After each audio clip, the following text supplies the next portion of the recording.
നമഃ. ഓം ഗം ഗുരുഭ്യോ നമഃ. ഓം ഗം ഗുരുഭ്യോ നമഃ. സദാശിവസമാരംഭാം ശങ്കരാചാര്യമധ്യമാം അസ്മദാചാര്യപര്യന്തം വന്ദേ ഗുരുപരമ്പരാം. ശ്രുതിസ്മൃതിപുരാണാനാമാലയം കരുണാലയം നമാമി ഭഗവത്പാദം ശങ്കരം ലോകശങ്കരം. ശങ്കരം ശങ്കരാചാര്യം കേശവം ബാദരായണം സൂത്രഭാഷകൃതൗ വന്ദേ ഭഗവന്തൗ പുനഃ പുനഃ. ഈശ്വരോ ഗുരു ആത്മേതി മൂർത്തിഭേദവിഭാഗിനേ വ്യോമവ്യാപ്തദേഹായ ദക്ഷിണാമൂർത്തയേ നമഃ. ഓം നമഃ പ്രണവാർദ്ധായ ശുദ്ധജ്ഞാനേകമൂർത്തയേ നിർമ്മലായ പ്രശാന്തായ ദക്ഷിണാമൂർത്തയേ നമഃ. ഓം ഗം ഗുരുഭ്യോ നമഃ. ഏകദന്തം മഹാകായം തപ്തകാഞ്ചരതന്യപൗണ്ഡഭൂതരം വിശാലാക്ഷം വന്ദേഹം ഗണനായകം. ഗണാധിപാദവസ്തുഭ്യം സർവവിഘ്നപ്രശാന്തിതാ ഉമാനന്ദകരപ്രാജ്ഞ റഹിമാം ഭവസാഗരേ. സർവമംഗളമംഗല്യേ ശിവേ സർവാർത്ഥസാധികേ ശരണ്യേ ത്രംബകേ ഗൗരീ നാരായണീ നമസ്തുതേ. സരസ്വതീ നമസ്തുഭ്യം വരദേ കാമരൂപിണീ. വിദ്യാരംഭം കരിഷ്യാമി സിദ്ധിർഭവതു മേ സദാ. ഓം നമഃ ശിവായ. ഓം നമോ ഭഗവതേ വാസുദേവായ. ദുർഗാം ദേവീം ശരണമഹം പ്രപദ്യേ. ദുർഗാം ദേവീം പ്രപദ്യേ ശരണമഹം വിശേഷാം പുതുന്മൂലനായ. ഐം ഹ്രൈം ക്ലൈം ചമുണ്ഡായേ വിച്ഛേ. ഐം ഹ്രൈം ക്ലൈം ചമുണ്ഡായേ വിച്ഛേ. ഐം ഹ്രൈം ക്ലൈം ചമുണ്ഡായേ വിച്ഛേ.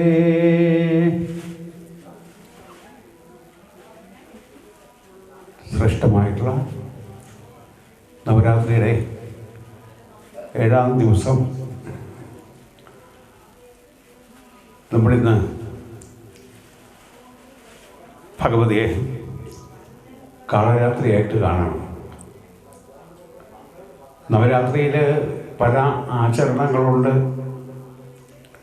ദേവിയുടെ 9 ഭാവങ്ങളെ, സാക്ഷാൽ ദുർഗാ ഭഗവതിയുടെ 9 ഭാവങ്ങളെ നമ്മൾ ഓരോ ദിവസവും ഓരോ ഭാവത്തിൽ ആചരിച്ച് വ്യത്യസ്തങ്ങളായിട്ടുള്ള നിവേദ്യങ്ങളും വ്യത്യസ്തങ്ങളായിട്ടുള്ള ധ്യാന ശ്ലോകങ്ങളും ഒക്കെ ജപിച്ച് നമ്മൾ ഭഗവതിയെ ഉപാസിക്കുകയാണ് ഈ 9 ദിവസക്കാലം. അനേക തരത്തിലുള്ള നൈവേദ്യങ്ങൾ അർപ്പിക്കുമ്പോൾ ഈ 9 ദിവസവും ഓരോ ഭാവത്തിനും ഓരോ ദിവസത്തിനും പ്രത്യേക നിറങ്ങളെ പോലും പറഞ്ഞിട്ടുള്ളത്. 1ാം ദിവസം ശൈലപുത്രിയായിട്ട് ഭഗവതി അവതരിക്കുമ്പോൾ ചുവന്ന നിറത്തിനാണ് പ്രാധാന്യം. ചുവന്ന വസ്ത്രങ്ങൾ ധരിക്കുക എന്നൊക്കെ ആചാര്യന്മാർ പറഞ്ഞ് കേട്ടിട്ടുണ്ട് 1ാമത്തെ ദിവസം.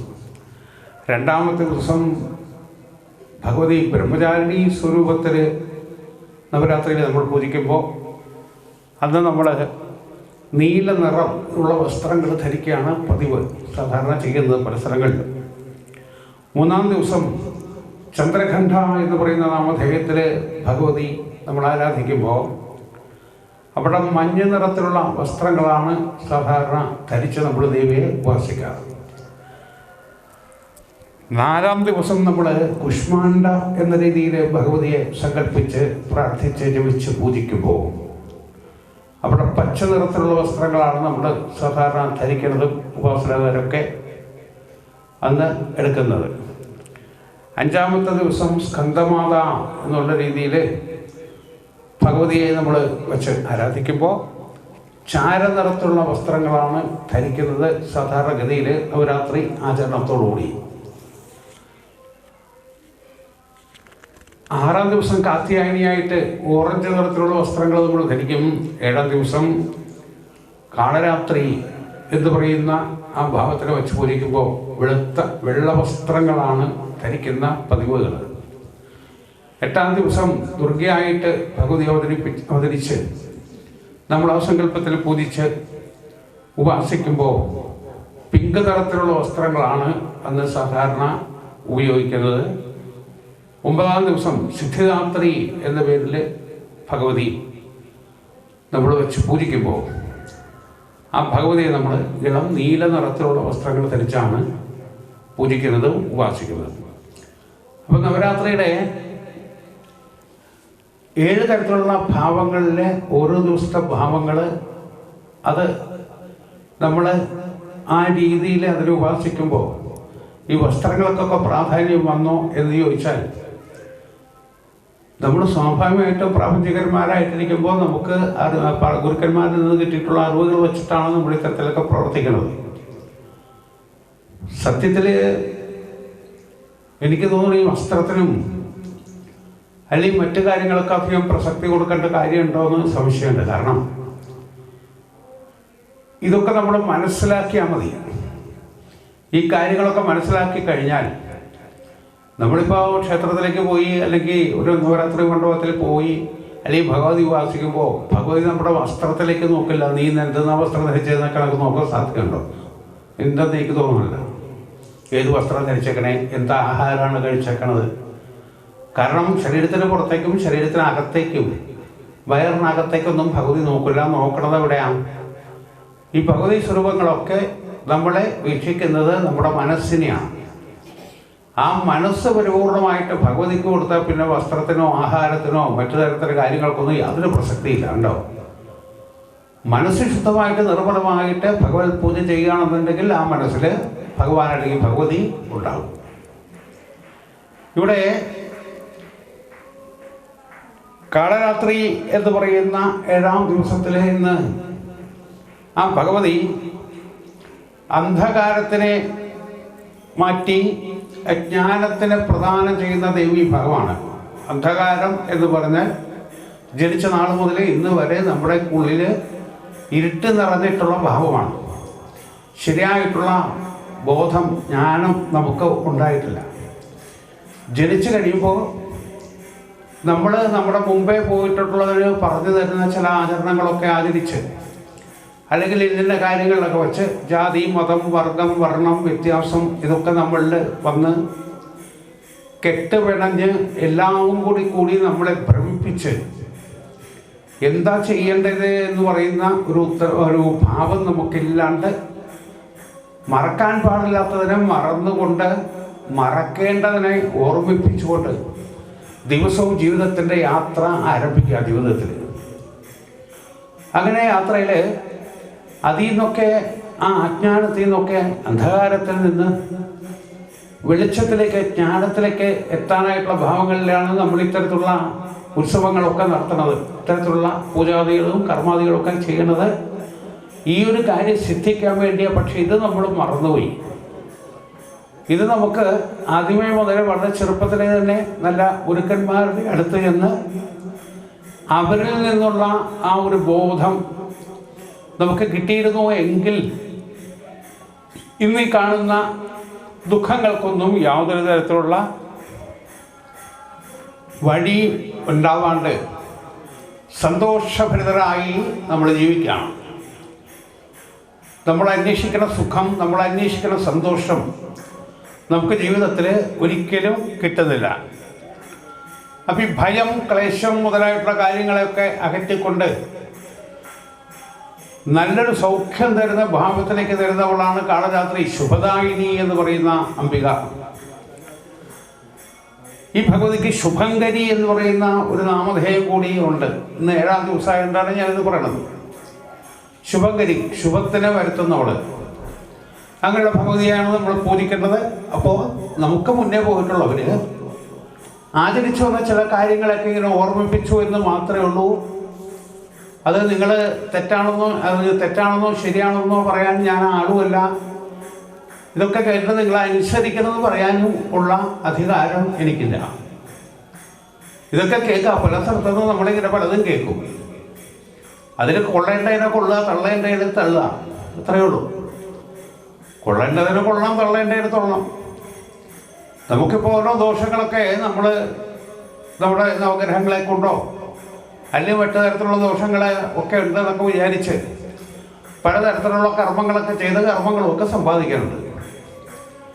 എല്ലാ ദോഷങ്ങളിൽ നിന്നും മാറാനും ആരുടെ ചൊൽപ്പടിയിലാണോ ഇതൊക്കെ വർത്തിക്കണത് അവരെയൊക്കെ നിലയ്ക്ക് നിർത്താൻ കഴിവുള്ള ലോകമാതാവിൻ്റെ പാദപത്മങ്ങളെ ആരാധിച്ച് ഈ നവരാത്രി കാലം ശുഭകരമായിട്ട് മാറ്റിയാൽ ഇനി വരുന്ന സമയം വളരെ വ്യത്യാസമുണ്ടാവും. 9 ദിവസത്തിൽ 9 തരത്തിലുള്ള ദേവിമാരെയൊക്കെ പൂജിക്കുമ്പോൾ ഇതിൻ്റെയൊക്കെ ഉദ്ദേശം എന്താ വെച്ചാൽ നമ്മുടെ മനസ്സിനെ ശുദ്ധമാക്കി, അല്ലെങ്കിൽ മനുഷ്യരുടെ മനസ്സിനെ ശുദ്ധമാക്കി ഒരു പുതിയ ജീവിതത്തിലേക്ക് നയിക്കുന്നതാണ് ഈ നവരാത്രി കാലത്തിൻ്റെ പ്രത്യേകത. ഒരു പുതിയ ജീവിതം നമുക്കിനി ഉണ്ടാവണം. ആ ജീവിതം എങ്ങനെ ഉണ്ടാവണം? ഇതുവരെ ചെയ്തിട്ടുള്ള എല്ലാ കാര്യങ്ങളിൽ നിന്നും മാറി ദേവി ഭാഗവതത്തിൽ കിട്ടി, അല്ലെങ്കിൽ നവരാത്രി ഉത്സവത്തിൽ കൂടി കിട്ടുന്ന ആ കാര്യങ്ങളൊക്കെ വെച്ച് പൂജിച്ച് ഭാവി ജീവിതം ശുഭപ്രദമാക്കുക. 9 ദിവസം കഴിഞ്ഞാൽ ഇതൊക്കെ വിസ്മൃതിയിലാണ്ട് പോയാൽ വീണ്ടും നമ്മൾ പഴയപടി തന്നെ. പിന്നെ നമ്മൾ പലതിലും പോകും, അവിടെ എന്തെങ്കിലുമൊക്കെ കേൾക്കും. ആ നേരത്തേക്ക് കുറച്ച് നേരം നമ്മുടെ മനസ്സിൽ ചിലപ്പോൾ ഉണ്ടാവും. അത് കഴിഞ്ഞാൽ എല്ലാം പഴയപടി. ഈ ആചാര്യന്മാരൊക്കെ പറഞ്ഞ കേട്ടിട്ടുണ്ട്, ആദ്യത്തെ ഒരു 3 മിനിറ്റ് പ്രഭാഷണമൊക്കെ പറയുമ്പോൾ ആദ്യത്തെ ഒരു 3 മിനിറ്റൊക്കെ നല്ല ശ്രദ്ധയുണ്ടാവും. അത് കഴിഞ്ഞാൽ പിന്നെ ക്രമേണ നമ്മുടെ ശ്രദ്ധയൊക്കെ വിട്ടിട്ട് പ്രാരാബ്ധങ്ങളൊക്കെ ഓടി വന്നുകൊണ്ടിരിക്കും. പിന്നെ നിർത്താൻ പോണു എന്ന് പറയുമ്പോൾ അവസാനത്തെ ഒരു 3 മിനിറ്റ് ശ്രദ്ധിക്കും. ഇത്രേ ഉള്ളൂ ശ്രദ്ധ. പിന്നെ ഇതൊക്കെ പറയണത് എങ്ങനെയാണെന്ന് വെച്ചാൽ കേട്ടോണ്ടിരിക്കാം. ചിലവർ കേൾക്കും, ചിലവർ കേൾക്കില്ല. ചിലവർ ചോദിക്കുക എങ്ങനെ ഉണ്ടായിരുന്നു, ചിലർ പറയും കേമാന്ന് പറയും, ചിലവർ പറയുക അത് ബോറായിരുന്നു എന്ന് പറയും. ഇപ്പം കേമാണെന്ന് പറഞ്ഞാൽ എന്നോട് ചോദിക്കുക എന്തുകൊണ്ടാ കേമെന്ന് ചോദിച്ചാൽ എന്ത് പറയും? എന്തുകൊണ്ടൊക്കെ ഒരു കൂട്ടം കാര്യങ്ങളവിടെ ഇരുന്ന് പറഞ്ഞു, അത്രേ ഉള്ളൂ. ഇതൊക്കെ ഉൾക്കൊള്ളാനുണ്ടോ? ഇല്ല.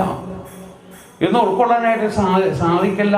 ഉൾക്കൊള്ളാനായിട്ട് സാധിക്കില്ല. എന്താ സാധിക്കാത്തത് എന്ന് പറഞ്ഞാൽ പ്രാരാബ്ധങ്ങളുടെ കുമ്പാരം ഓരോ ദിവസവും തലയിൽ ചൊരിഞ്ഞുകൊണ്ടിരിക്കുകയാണ്.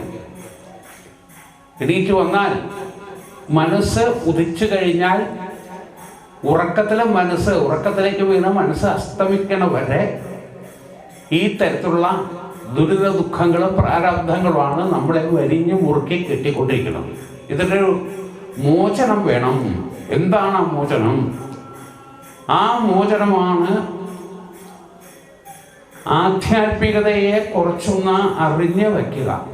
അതിൽ കൂടി മാത്രമേ മരുന്നുള്ളൂ. വേറെ ഒരു മരുന്നുമില്ല, വേറെ ഒന്നും കിട്ടില്ല.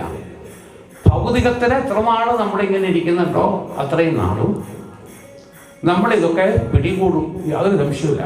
എല്ലാവരെയും, ആരാണെങ്കിലും ഇന്നാണെന്നൊന്നുമില്ല, എല്ലാവരെയും പിടികൂടും. ഞാനും നിങ്ങളും ഒക്കെ ഭൗതികതയിൽ ഇരിക്കുന്നിടത്തോളം കാലം ആ കൂട്ടിൽ നിന്ന് നമുക്ക് പുറത്തു വരാനായിട്ട് സാധിക്കില്ല. നമ്മുടെ അല്പമായിട്ടുള്ള വ്യക്തിത്വമാണ് എല്ലാ ദുഃഖങ്ങൾക്കും കാരണം ഞാനൊരു വ്യക്തിയായി ഇരിക്കുന്നിടത്തോളം കാലം എന്നെ ഈ ദുഃഖങ്ങളൊക്കെ പിടികൂടും. ആ വ്യക്തിത്വം എന്നിൽ നിന്ന് പോയി പ്രപഞ്ചം മുഴുവൻ നിറഞ്ഞു നിൽക്കുന്ന ഈശ്വരാകാരത്തിൽ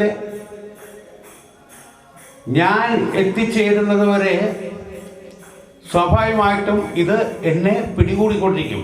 എവിടെയാണോ വ്യക്തിത്വം ഇല്ലാതെയാവണത് അവിടെയാണ് ഈശ്വരനെ കുറിച്ചുള്ള കാര്യങ്ങളെ ബോധവാന്മാരാവണം. അല്ലാത്തടത്തോളം ആവില്ല. അതിപ്പോൾ നമ്മുടെ ജീവിതത്തെ പലതരത്തിലുള്ള ദുഃഖദുരിതങ്ങളൊക്കെ വരുമ്പോൾ നമ്മൾ പഴിക്കുന്നുണ്ട്. എന്താ പഴിക്കണത്? ഇത് നമ്മുടെ തലയിലെഴുത്താണ്, അല്ലെങ്കിൽ നമ്മുടെ വിധിയാണെന്നൊക്കെ പറഞ്ഞ് വിധിയെ പഴിക്കും. വിധിയൊന്നും പഴിച്ചിട്ടൊരു കാര്യമില്ല. കാരണം നമ്മൾ ചെയ്തു, നമ്മൾ അതിന് അനുഭവിക്കണം. വിധി എന്ന് പറയുന്നത് തലയിലെഴുത്ത് പറഞ്ഞത് ഇല്ല. കാരണം ഇതൊക്കെ നമ്മൾ തന്നെ ഉണ്ടാക്കി വെച്ചിട്ടുള്ളതാണ്.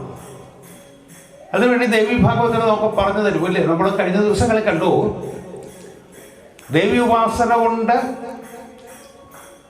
നഷ്ടപ്പെട്ടതൊക്കെ തിരിച്ചു കിട്ടിയിട്ടുള്ള ഒരു രാജാവിൻ്റെയും ഒരു വൈശ്യൻ്റെയും കഥ നമ്മൾ ദേവി ഭാഗവതത്തിൽ കണ്ടു. അതുപോലെ തന്നെ ആ കഥകളൊക്കെ ആദ്യം പ്രതിപാദിക്കുന്ന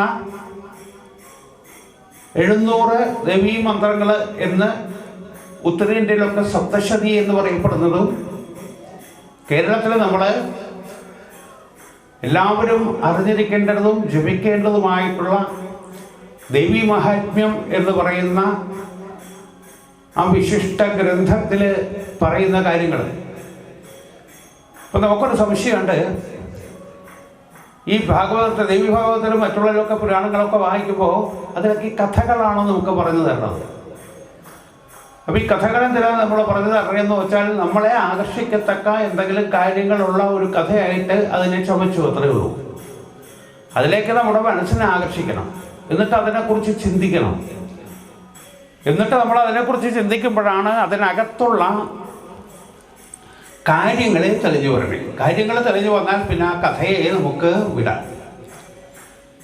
അതിനുവേണ്ടി കഥകളൊക്കെ വെച്ചിട്ടുള്ളത് ദേവീഭാഗവതത്തിൽ ഇപ്പോൾ പറയുകയാണെങ്കിൽ നിവൃത്തിശാസ്ത്രം എന്ന് പ്രഖ്യാപിതമായിട്ടുള്ള ഈ ദേവീഭാഗവതത്തിൽ അനേക കാര്യങ്ങൾ നമുക്ക് പറഞ്ഞു തരുന്നുണ്ട്. സ്വാരോദിഷ്യമന്വന്തരത്തിൽ ഓരോ മനുക്കളുടെയും കാലഘട്ടത്തിനെയാണ് നമ്മൾ മന്വന്തരം എന്ന് പറയുന്നത്. ആ മന്വന്തരത്തിൽ സുരഥൻ എന്ന് പറയുന്നൊരു മഹാരാജാവ്, സുരഥൻ. സാധാരണ മനസ്സിനെയും നമ്മൾ രഥം എന്നൊക്കെ പറയാറുണ്ട്, ഉരുണ്ടുകൊണ്ടിരിക്കുന്നത്. അപ്പോൾ സുരഥൻ എന്ന് പറഞ്ഞാൽ നല്ല മനസ്സോട് കൂടിയവൻ എന്ന് വേണമെങ്കിൽ നമുക്ക് വിചാരിക്കാം. നല്ല മനസ്സോട് കൂടിയവൻ എന്ന് പറഞ്ഞാൽ നല്ല മനസ്സ് എന്താന്ന് പറഞ്ഞാൽ, നല്ല മനസ്സെന്ന് പറഞ്ഞാൽ എന്താ?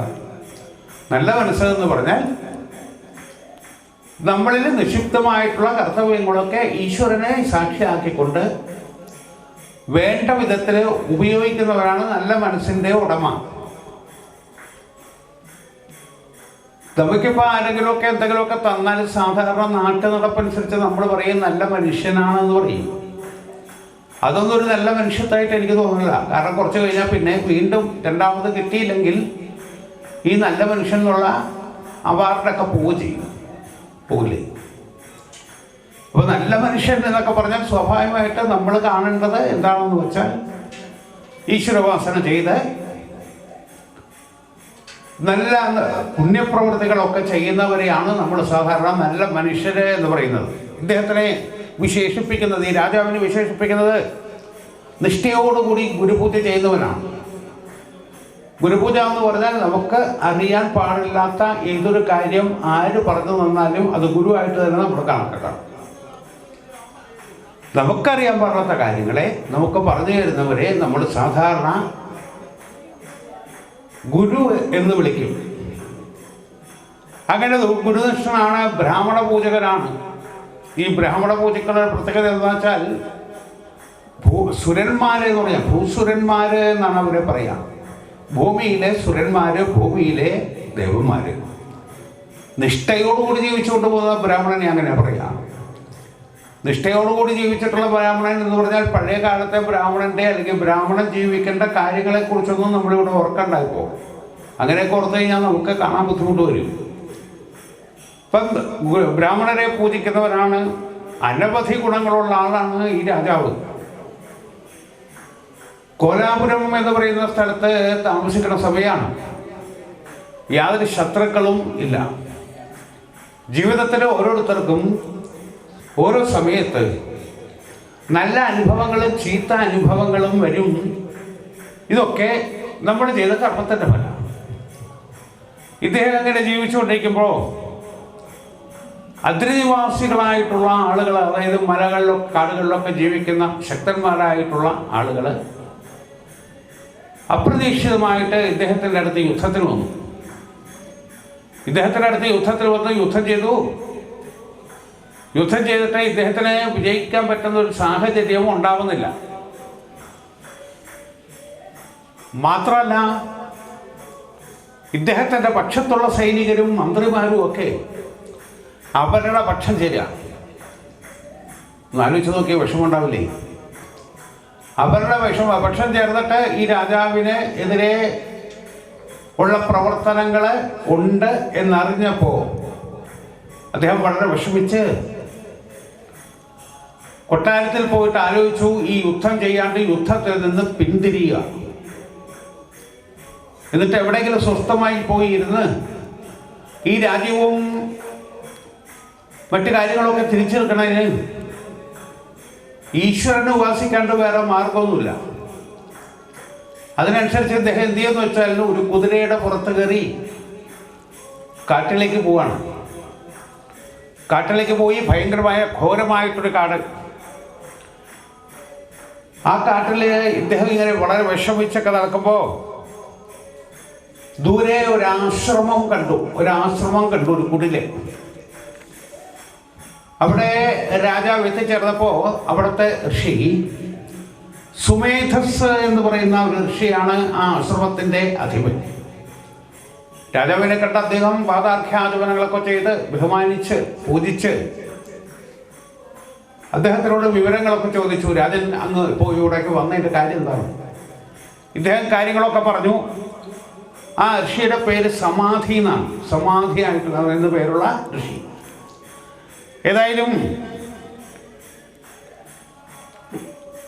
സുമേധസ് അവിടെ ചെന്ന്, സുമേധസ് എന്നാണ് അദ്ദേഹത്തിൻ്റെ പേര്, സമാധിയല്ല സുമേധസ്. ആ സുമേധസ് എന്ന് പറയുന്ന ഋഷിയെ കണ്ട് കാര്യങ്ങളൊക്കെ ചർച്ച ചെയ്തു. അദ്ദേഹം പറഞ്ഞു നമുക്കിതിന് വഴിയുണ്ടാക്കാം. അങ്ങനെ ഇരിക്കുമ്പോൾ സമാധി എന്ന പേരുള്ള ഒരു വൈശ്യൻ, ഒരു കച്ചവടക്കാരൻ വളരെ ദുഃഖാർത്ഥനായിട്ട് കാട്ടിൽ എത്തിച്ചേർന്നു. വലിയൊരു ധനവാനായിരുന്ന വൈശ്യനാണ് ഇപ്പോൾ കാട്ടിലവിടെ എത്തിച്ചേർന്നത്. ഇവർ തമ്മിൽ പരിചയപ്പെട്ടപ്പോൾ എന്താ, രണ്ടുപേർക്കും ഒരേ തരത്തിലുള്ള ദുഃഖങ്ങളാണ്. നമ്മൾ ഇന്ന് സമൂഹത്തിലൊക്കെ കണ്ടുവരുന്നത് അത് തന്നെയാണ്. നമുക്ക് ഭയങ്കര ദുഃഖം ഉണ്ടെന്ന് വിചാരിച്ച് നമ്മൾ മറ്റൊരാളുടെ അടുത്ത് നിന്ന് നമ്മുടെ ദുഃഖത്തിൻ്റെതായിട്ടുള്ള കാരണങ്ങൾ അഴിക്കുമ്പോഴാണ് കേൾക്കുന്നവനോ അതിലും വലിയ ദുഃഖത്തിലിരിക്കുന്നവനാണ്. അവൻ പറയാണ് ഇതെന്ത് നിസ്സാരം, എൻ്റെ കാര്യം ഇതിലും കഷ്ടമാണ്. സാധാരണ അങ്ങനെ കാണാറില്ലേ? സാധാരണ അങ്ങനെ നമുക്ക് അനുഭവപ്പെടാറില്ലേ? അപ്പം നമ്മളിപ്പോൾ വളരെ ദുഃഖിച്ചിട്ടൊരിടത്ത് ചെന്നാൽ അവിടെ ഒരാളുടെ നമ്മുടെ ദുഃഖം, മനുഷ്യരിൽ നമ്മൾ തമ്മിൽ എന്തെങ്കിലും ദുഃഖങ്ങൾ പങ്കുവയ്ക്കുകയാണെങ്കിൽ നമ്മൾ ഒരാളുടെ അടുത്ത് പറഞ്ഞിട്ടുണ്ടെങ്കിൽ അയാൾ ഒരുപക്ഷെ നമ്മളിൽ കൂടുതൽ കഷ്ടനഷ്ടങ്ങൾ അനുഭവിക്കുന്ന ആളായിരിക്കും. ഈ രണ്ടുപേരും ഇതിനെക്കുറിച്ച് പറഞ്ഞുകൊണ്ട് വല്ല കാര്യമുണ്ടോ? ഒരു കാര്യമില്ല. ഏതായാലും ഇവർ തമ്മിൽ പറഞ്ഞു. അദ്ദേഹത്തിൻ്റെ ദുഃഖ കാരണം എന്താണെന്ന് വെച്ചാൽ വലിയ ധനവാനായിരുന്നു. കൂടെ സ്വന്തം എന്ന് കരുതിയിരുന്ന ഭാര്യയും മക്കളുമൊക്കെ ഇദ്ദേഹത്തിൻ്റെ കയ്യിൽ നിന്ന് ഈ ധനം എടുത്ത് ചെലവാക്കി അവസാനം ഇദ്ദേഹത്തിനെ തള്ളിപ്പറഞ്ഞു. ഇതൊക്കെ സ്വാഭാവികമായിട്ടുണ്ടാവുന്ന കാര്യങ്ങളാണ്, ഇപ്പോഴും നമ്മൾ കാണുന്നുണ്ട്. തള്ളിപ്പറഞ്ഞതോടുകൂടി എൻ്റേതാണെന്ന് വിചാരിച്ചിരുന്ന പലതും നഷ്ടപ്പെടുമ്പോൾ ഉണ്ടാകുന്ന ദുഃഖം അത് ഭയങ്കരമായ ദുഃഖമാണ്. നമ്മുടേതാണ് സ്വന്തം എന്നൊക്കെ കരുതി വെച്ചു. ഈ ലോകത്തിൽ സ്വന്തമായിട്ട് ആരോ ഉള്ളേ? ഇനി ഞാൻ ചോദിക്കട്ടെ, നമുക്ക് ഏറ്റവും കൂടുതൽ സ്നേഹം നമുക്ക് ആരോടാ? ഏറ്റവും കൂടുതൽ സ്നേഹം നമുക്ക് ആരോടാ? ഏറ്റവും കൂടുതൽ സ്നേഹം ആരോടാന്ന് വെച്ചാൽ നമ്മളോട് തന്നെ. നമ്മളോടുള്ള സ്നേഹം പോലെ വേറെ ആരോടും സ്നേഹമില്ല. ഞാനിങ്ങനെ ചോദിക്കുമ്പോൾ എന്തെങ്കിലുമൊക്കെ പറയാത്തത് എന്താണെന്ന് വെച്ചാൽ ഈ വായു മൂടി കെട്ടിക്കൊണ്ടിരിക്കുന്നതുകൊണ്ടാണോ എന്നൊക്കെ എനിക്ക് സംശയമുണ്ട്. കാരണം നിങ്ങളൊന്നും മിണ്ടണില്ല, എന്നാൽ പ്രതികരിക്കുക അതുമില്ല. ഞാൻ ഇന്നലെ പറഞ്ഞ പോലെ നേരത്തെ നമ്മൾ മുഖം മൂടി ധരിച്ച് നടന്നിരുന്നെങ്കിൽ, നിങ്ങൾ റോഡിൽ കൂടി മുഖം മൂടി ധരിച്ചു നോക്കി പോലീസ് അറസ്റ്റ് ചെയ്യും. ഇപ്പം മുഖം മൂടി ധരിച്ചില്ലെങ്കിൽ പിഴയിടേണ്ടി വരും. നോക്കി കാലം പോണ പോക്കതൊക്കെ. പണ്ട് ധരിച്ചാൽ കുഴപ്പം, ഇപ്പം ധരിച്ചില്ലെങ്കിൽ കുഴപ്പം. ഇതാണ് ഓരോ സമയത്തും വന്നുകൊണ്ടിരിക്കുന്നത്. അപ്പം ഇവിടെ എന്തെന്ന് വെച്ചാൽ ഈ സമാധി എന്ന് പേരുള്ള വൈശ്യൻ ഈ രാജാവിനോട്, സുരഥനോട് പറയാണ്, ഞാൻ എൻ്റേതെന്ന് വിചാരിച്ചിരുന്ന പലതും എന്നിൽ നിന്ന് നഷ്ടമായി. എന്നെ തള്ളിപ്പറഞ്ഞു. അതോടുകൂടി ഏറെ ദുഃഖിച്ച് ഇനി ഇതിനൊരു പ്രതിവിധി എന്താണ് എന്ന് അന്വേഷിച്ചുകൊണ്ട് ഞാൻ നാടും വീടും ഒക്കെ വിട്ട് ഇപ്പോൾ ആ കാട്ടിലേക്ക് വന്നിരിക്കുകയാണെങ്കിൽ അതിനൊരു പരിഹാരം കാണണം. രാജാവ് പറഞ്ഞു ഇതിൽ കഷ്ടമാണ് എൻ്റെ കാര്യം. എൻ്റെ കൂടെ ഉണ്ടായിരുന്നവർ ശത്രുപക്ഷത്തേക്ക് മാറി എന്നെ ഇല്ലായ്മ ചെയ്യാനായിട്ട് ശ്രമിച്ചു. രണ്ടുപേരുടെ ദുഃഖം ഒന്ന് തന്നെയാണ്. ഈ ദുഃഖങ്ങളൊക്കെ എല്ലാവരുടെയും ഒന്ന് തന്നെയാണ്, ആലോചിച്ചാലും ഒന്നുമില്ല. അവിടെ എന്ത് ചെയ്യണം? ദുഃഖങ്ങളൊക്കെ വരുമ്പോൾ ദുഃഖങ്ങളെ കുറിച്ച് ആലോചിക്കാതിരിക്കുക. അതേ ഉള്ളൂ എപ്പോഴും കഴിവുകാരെന്ന് പറയുന്നത്. ദുഃഖങ്ങളെയൊക്കെ നമ്മളെ വലുതാക്കണം, അങ്ങനെയല്ലേ? കുറച്ചല്ലേ ഉള്ളൂ ദുഃഖ കാരണം. അതിനെ നമ്മൾ എന്ത് ചെയ്യും? ആലോചിച്ച് വലുതാക്കി പൊട്ടിപ്പും തൊങ്ങലും കിരീടവും മാലയൊക്കെ ചാർത്തി കൊടുക്കും. അങ്ങനെ ചാർത്തി കൊടുത്തു കഴിയുമ്പോൾ പിന്നെ ഇത് നമ്മളെ വിഴുങ്ങിയുണ്ട്, പിന്നെ പുറത്ത് വരാൻ നിവർത്തരുത്. ഇവർ രണ്ടുപേരും കൂടി ആ സുമേധസ് എന്ന് പറയുന്ന താപസന്റെ, സന്യാസി ശ്രേഷ്ഠന്റെ ആ കുടിലിൽ ചെന്ന് അദ്ദേഹത്തിനെ കണ്ട് ഈ വിവരങ്ങളൊക്കെ പറഞ്ഞപ്പോൾ അദ്ദേഹം പറഞ്ഞു, ലോകത്തിലെ ഭൗതികത്തിൽ പ്രപഞ്ചത്തിൽ ജീവിക്കുന്ന എല്ലാ പ്രാണികൾക്കും സുഖദുഃഖാദി സമ്മിശ്ര വികാരങ്ങളൊക്കെ ഉണ്ടാകും. ബുദ്ധിയുള്ളവൻ അതിന് പറ്റുന്ന രാജാവിനെ കണ്ടുമുട്ടി, ഒരു ഗുരുവിനെ കണ്ടുമുട്ടി ഇതൊക്കെ വേരോടെ ഇല്ലാതെയാക്കാനുള്ള മാർഗങ്ങളെ ശീലിക്കും. നിങ്ങളോട് ഇപ്പം എനിക്ക് പറയാനുള്ളത് എന്തെന്ന് വെച്ചാൽ, ഈ പ്രകൃതിയാണ് നമുക്ക് ദുഃഖങ്ങളൊക്കെ ഉണ്ടാക്കി തരുന്നത്. ഈ പ്രകൃതിയെ ചലിപ്പിക്കുന്ന ആ ഭഗവതി അവൾ ആരാണ് എന്ന് ചോദിച്ചാൽ അറിയില്ല. നമ്മൾ നേരത്തെ സൗന്ദര്യലഹരിയിൽ കണ്ടില്ലേ, ഗിരാമാഹുർദേവീം ദൃഹണഗ്രഹിണീം ആഗമവിതാം ഹരേ പത്നീം പത്മാം ഹരസഹചരി അദ്രിതനയാം തുരീയാ കാപിത്വം. ഏതൊരുത്തി കാപിത്വം ദുരധികമനിസീമഹിമാ മഹാമായ വിശ്വം ഭ്രമയതി പരബ്രഹ്മമഹിഷി. അവിടെ നമ്മൾ പാർവതിയായിട്ടും സരസ്വതിയായിട്ടും മഹാലക്ഷ്മിയായിട്ടും ഒക്കെ പറയും. പക്ഷേ പേര് കേൾക്കുമ്പോൾ ഒരു സ്ത്രീ ഭാവത്തിൽ നമ്മൾ കാണും. ഒരു ദേവി എന്ന് കേൾക്കുമ്പോൾ നമുക്ക് സ്ത്രീയുടെ ആകാര രൂപം നമ്മുടെ മനസ്സിൽ വരും. അതിസുന്ദരിയാണ്. പക്ഷെ അതിനൊക്കെ മേളിലായി സാക്ഷാൽ പരമാത്മാവിൻ്റെ പട്ടമഹിഷിയായിട്ടിരിക്കുന്ന ഈ ഭഗവതി ഈ സംസാരമാകുന്ന ഈ പ്രപഞ്ചമാകുന്ന ഭാവത്തിനെ കൈവെള്ളയിലിട്ട് ചുഴറ്റിക്കൊണ്ടിരിക്കുകയാണ്. അത് തന്നെ മഹത്തായിട്ടുള്ള മായ. ആ മഹാമായ തന്നെ പ്രസാദിച്ചാലേ നമുക്ക് ഈ മായയിൽ നിന്ന് രക്ഷപ്പെടാനും സാധിക്കുള്ളൂ. ഈ മായയിൽ നമ്മൾ രക്ഷപ്പെടണമെങ്കിൽ ആര് സഹായിക്കണം? ഭഗവതി തന്നെ സഹായിക്കണം, മായ തന്നെ സഹായിക്കണം. വേറെ ആർക്കും സഹായിക്കില്ല. കാരണം എല്ലാം ചലിപ്പിക്കുന്നവളാണ്. അതുകൊണ്ട് നിങ്ങൾ സാക്ഷാൽ ഭഗവതിയെ തന്നെ ഉപാസിക്കുക. അതിനുള്ള തന്ത്രങ്ങളൊക്കെ പൂജാവിധികളൊക്കെ ഞാൻ പറഞ്ഞു തരാം. ഏകാഗ്രമായ മനസ്സോടുകൂടി, ശുദ്ധമായ മനസ്സോടുകൂടി നമ്മൾ ഭഗവതിയെ പൂജിക്കുക. പിന്നെ നവരാത്രി കാലത്ത് നമ്മളൊക്കെ വളരെ ശുദ്ധമായ മനസ്സോടുകൂടി, അല്ലേ? അത് വേണമെങ്കിൽ മാറ്റാം. ഭഗവതി ഉപാസന, ഭഗവതി പൂജ നടത്തുന്നവരാണ്. ആണോ? ഇന്ന് വെള്ളിയാഴ്ചയാണ്. അതുകൊണ്ട് ഇന്ന് ഭഗവതിക്ക് കുറച്ച് എന്താ പറയാ, കുറച്ച് പവർ കൂടുന്നൊക്കെയാണ് പറയുന്നത്. നമ്മൾ ഈ ഈശ്വരന്മാർക്കൊക്കെ ദിവസങ്ങളെ കൽപ്പിച്ചു കൊടുത്തിട്ടുണ്ടല്ലോ, നമ്മുടെ സൗകര്യത്തിന് വേണ്ടിയാണ്. അല്ലല്ലോ ഭഗവാന് ദിവസങ്ങളോ ആഴ്ചകളോ മാസങ്ങളോ വലുതുമുണ്ടോ? ഒന്നുമില്ല. പക്ഷെ നമ്മൾ കൽപ്പിച്ചു കൊടുത്തേക്കെന്ന് വെച്ചാൽ നമ്മുടെ സൗകര്യത്തിന് വേണ്ടിയിട്ട് തിങ്കളാഴ്ച മഹാദേവനും കൊടുത്തു, ചൊവ്വാഴ്ച ഭഗവതിക്കും കൊടുത്തു, ബുധനും വ്യാഴവും ഒക്കെ ഗുരുവായൂരപ്പനും കൊടുത്തു, വെള്ളിയാഴ്ച ഭഗവതിക്ക് കൊടുത്തു, ശനിയാഴ്ച വീണ്ടും നമ്മൾ ഇത്തരത്തിലുള്ള ഓരോ ദൈവിക സങ്കല്പങ്ങൾ കൊടുക്കുക. അപ്പോൾ എന്താ ഗുണം? ഏറ്റവും കൂടുതൽ എന്താണെന്ന് വെച്ചാൽ, ഇപ്പോൾ നമുക്ക് അടുത്തുള്ള അമ്പലങ്ങളിൽ പോകണമെങ്കിൽ ഇന്ന ദിവസം പോയാൽ മതി, ബാക്കിയുള്ള ദിവസം പോകണ്ട. വളരെ എളുപ്പം പല കാര്യങ്ങളും ചെയ്യാം. ഇതിനു വേണ്ടി ഉണ്ടാക്കി വെച്ചതാണ്. അല്ലെങ്കിൽ ഈ ദിവസങ്ങൾക്കൊരു പ്രാധാന്യം ഉണ്ടെന്ന് എനിക്ക് തോന്നുന്നില്ല. ചിലപ്പോൾ എനിക്ക് അറിവില്ലാത്തതുകൊണ്ടായിരിക്കാം. പക്ഷെ ഞാനങ്ങനെ വിശ്വസിക്കുന്ന ആളാണ്. എല്ലാ ദിവസവും ഒരുപോലെയാണ്, എല്ലാ രൂപവും ഒന്നാണ്, എല്ലാ ഭാവങ്ങളും ഒന്നാണ്. പലതായിട്ടുള്ള ഭാവങ്ങളെ ഒന്നായിട്ട് കണ്ടു കഴിഞ്ഞാൽ അതിൽ നിന്ന് കിട്ടുന്നതായിട്ടുള്ള ആ ഒരു ശക്തി, ആ ഒരു തേജസ്, അത് അമൂല്യമാണ്.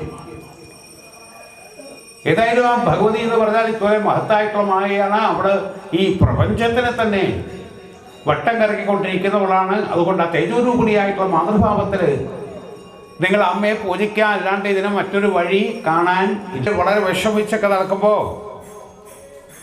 ദൂരെ ഒരാശ്രമം കണ്ടു, ഒരു കുടില്. അവിടെ രാജാവ് എത്തിച്ചേർന്നപ്പോൾ അവിടുത്തെ ഋഷി സുമേധസ് എന്ന് പറയുന്ന ഒരു ഋഷിയാണ് ആ ആശ്രമത്തിൻ്റെ അധിപൻ. രാജാവിനെ കണ്ട അദ്ദേഹം പാദാർഘ്യാചമനങ്ങളൊക്കെ ചെയ്ത് ബഹുമാനിച്ച് പൂജിച്ച് അദ്ദേഹത്തിനോട് വിവരങ്ങളൊക്കെ ചോദിച്ചു. രാജൻ അങ്ങ് ഇപ്പോൾ ഇവിടേക്ക് വന്നതിൻ്റെ കാര്യം എന്താണ്? ഇദ്ദേഹം കാര്യങ്ങളൊക്കെ പറഞ്ഞു. ആ ഋഷിയുടെ പേര് സമാധി എന്നാണ്, സമാധിയായിട്ടുള്ള എന്ന പേരുള്ള ഋഷി. ഏതായാലും സുമേധസ് അവിടെ ചെന്ന്, സുമേധസ് എന്നാണ് അദ്ദേഹത്തിൻ്റെ പേര്, സമാധിയല്ല സുമേധസ്.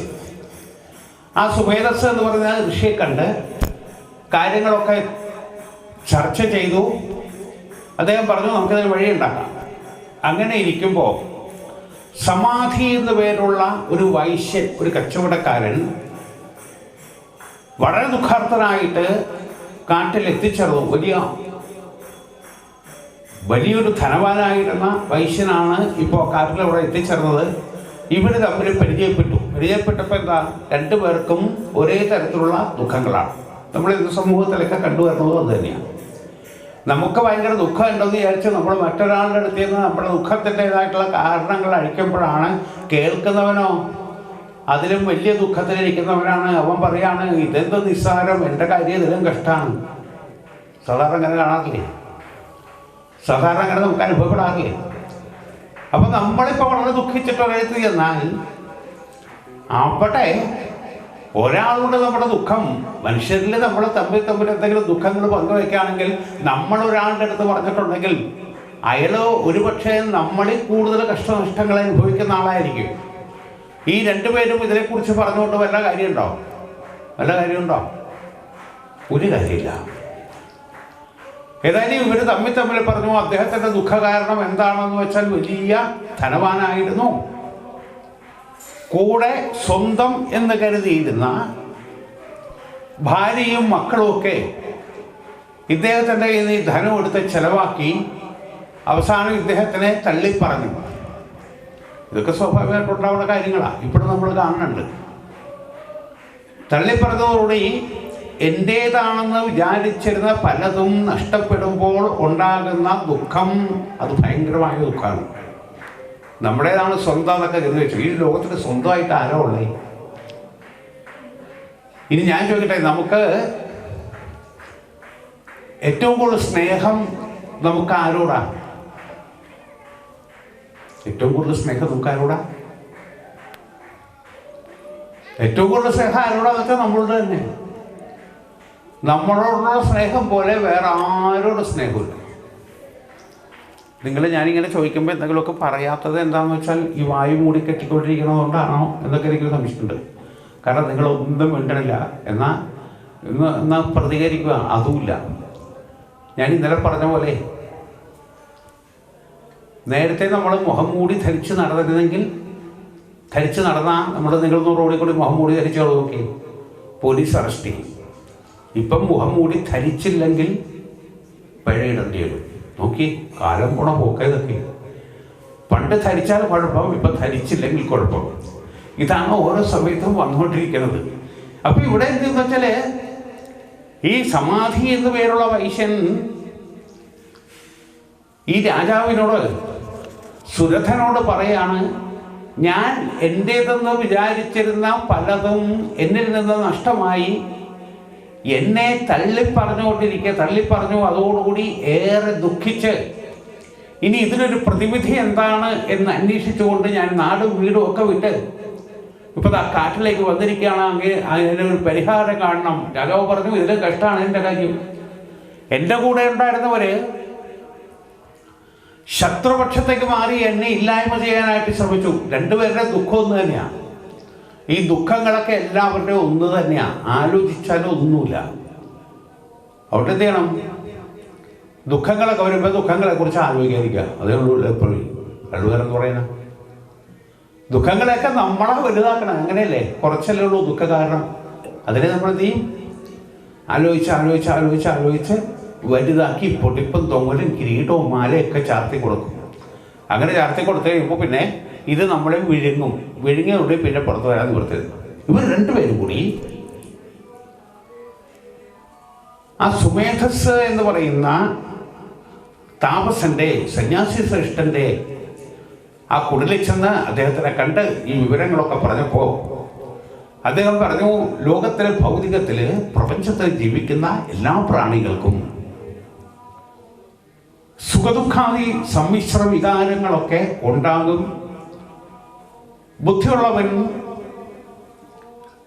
അതിന് പറ്റുന്ന രാജാവിനെ കണ്ടുമുട്ടി, ഒരു ഗുരുവിനെ കണ്ടുമുട്ടി ഇതൊക്കെ വേരോടെ ഇല്ലാതെയാക്കാനുള്ള മാർഗങ്ങളെ ശീലിക്കും. നിങ്ങളോട് ഇപ്പം എനിക്ക് പറയാനുള്ളത് എന്തെന്ന് വെച്ചാൽ, ഈ പ്രകൃതിയാണ് നമുക്ക് ദുഃഖങ്ങളൊക്കെ ഉണ്ടാക്കി തരുന്നത്. ഈ പ്രകൃതിയെ ചലിപ്പിക്കുന്ന ആ ഭഗവതി അവൾ ആരാണ് എന്ന് ചോദിച്ചാൽ അറിയില്ല. നമ്മൾ നേരത്തെ സൗന്ദര്യലഹരിയിൽ കണ്ടില്ലേ, ഗിരാമാഹുർദേവീം ദൃഹണഗ്രഹിണീം ആഗമവിതാം ഹരേ പത്നീം പത്മാം ഹരസഹചരി അദ്രിതനയാം തുരീയാ കാപിത്വം. ഏതൊരുത്തി കാപിത്വം ദുരധികമനിസീമഹിമാ മഹാമായ വിശ്വം ഭ്രമയതി പരബ്രഹ്മമഹിഷി. അവിടെ നമ്മൾ പാർവതിയായിട്ടും സരസ്വതിയായിട്ടും മഹാലക്ഷ്മിയായിട്ടും ഒക്കെ പറയും. പക്ഷേ പേര് കേൾക്കുമ്പോൾ ഒരു സ്ത്രീ ഭാവത്തിൽ നമ്മൾ കാണും. ഒരു ദേവി എന്ന് കേൾക്കുമ്പോൾ നമുക്ക് സ്ത്രീയുടെ ആകാര രൂപം നമ്മുടെ മനസ്സിൽ വരും. അതിസുന്ദരിയാണ്. പക്ഷെ അതിനൊക്കെ മേളിലായി സാക്ഷാൽ പരമാത്മാവിൻ്റെ പട്ടമഹിഷിയായിട്ടിരിക്കുന്ന ഈ ഭഗവതി ഈ സംസാരമാകുന്ന ഈ പ്രപഞ്ചമാകുന്ന ഭാവത്തിനെ കൈവെള്ളയിലിട്ട് ചുഴറ്റിക്കൊണ്ടിരിക്കുകയാണ്. അത് തന്നെ മഹത്തായിട്ടുള്ള മായ. ആ മഹാമായ തന്നെ പ്രസാദിച്ചാലേ നമുക്ക് ഈ മായയിൽ നിന്ന് രക്ഷപ്പെടാനും സാധിക്കുള്ളൂ. ഈ മായയിൽ നമ്മൾ രക്ഷപ്പെടണമെങ്കിൽ ആര് സഹായിക്കണം? ഭഗവതി തന്നെ സഹായിക്കണം. മായ തന്നെ സഹായിക്കണം. വേറെ ആർക്കും സഹായിക്കില്ല. കാരണം എല്ലാം ചലിപ്പിക്കുന്നവളാണ്.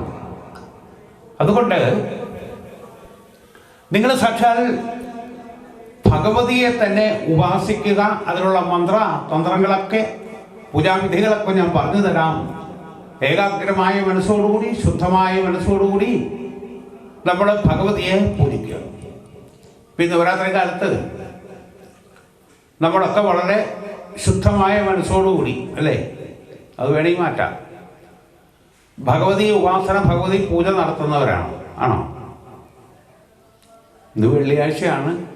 അതുകൊണ്ട് ഇന്ന് ഭഗവതിക്ക് കുറച്ച് എന്താ പറയാ, കുറച്ച് പവർ കൂടുന്നൊക്കെയാണ് പറഞ്ഞത്. നമ്മൾ ഈ ഈശ്വരന്മാർക്കൊക്കെ ദിവസങ്ങളെ കൽപ്പിച്ചു കൊടുത്തിട്ടുണ്ടല്ലോ, നമ്മുടെ സൗകര്യത്തിന് വേണ്ടിയാണ്. അല്ലല്ലോ ഭഗവാന് ദിവസങ്ങളോ ആഴ്ചകളോ മാസങ്ങളോ വല്ലതും ഉണ്ടോ?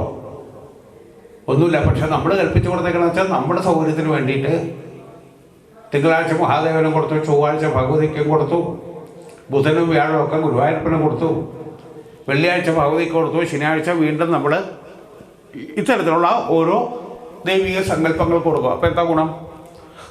ഏറ്റവും കൂടുതൽ എന്താണെന്ന് വെച്ചാൽ, ഇപ്പോൾ നമുക്ക് അടുത്തുള്ള അമ്പലങ്ങളിൽ പോകണമെങ്കിൽ ഇന്ന ദിവസം പോയാൽ മതി, ബാക്കിയുള്ള ദിവസം പോകണ്ട, വളരെ എളുപ്പം പല കാര്യങ്ങളും ചെയ്യാം. ഇതിനു വേണ്ടി ഉണ്ടാക്കി വെച്ചതാണ്.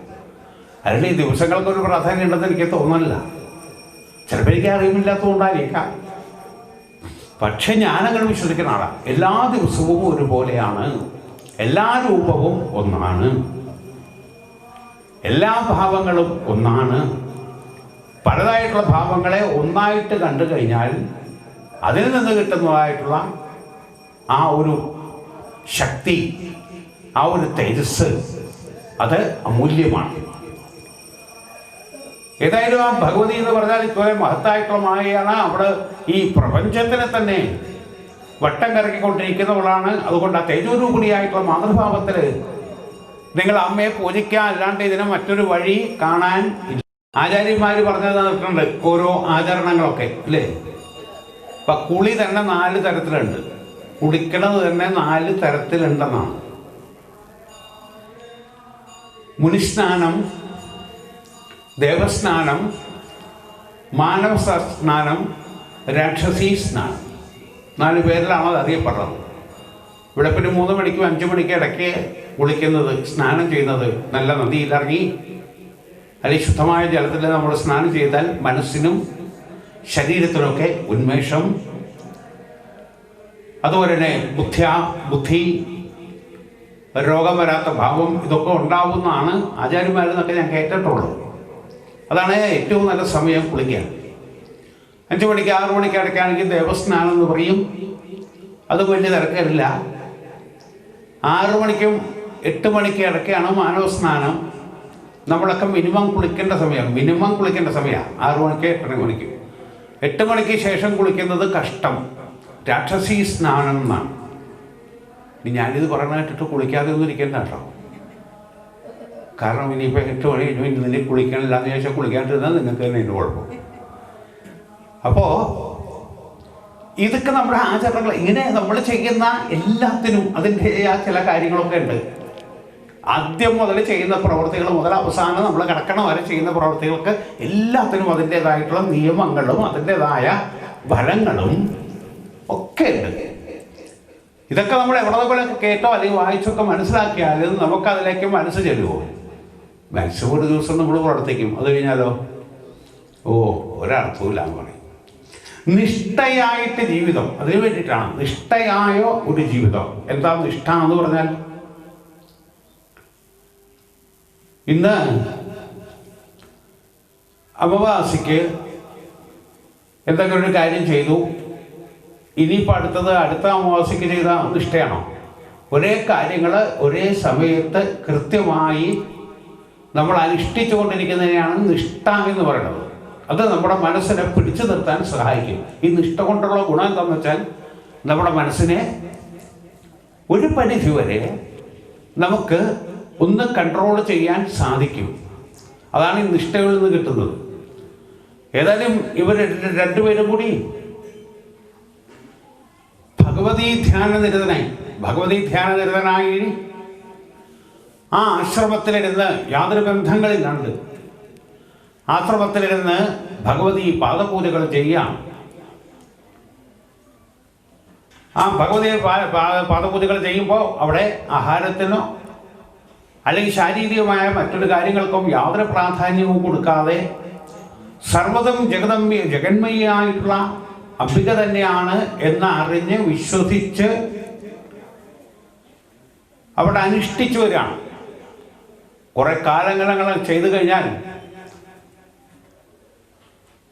നമ്മളിപ്പോൾ ഈശ്വരിയെ തന്നെ ഭഗവതിയെ തന്നെ ഒരു ദിവസത്തിൽ കൂടുതൽ സമയം നമ്മൾ ഇത്തരത്തിലുള്ള ഉപചാരങ്ങളൊക്കെ ചെയ്യുകയാണെങ്കിൽ നമ്മുടെ മനസ്സിന് ക്രമേണ കുറച്ച് ബലം കിട്ടും.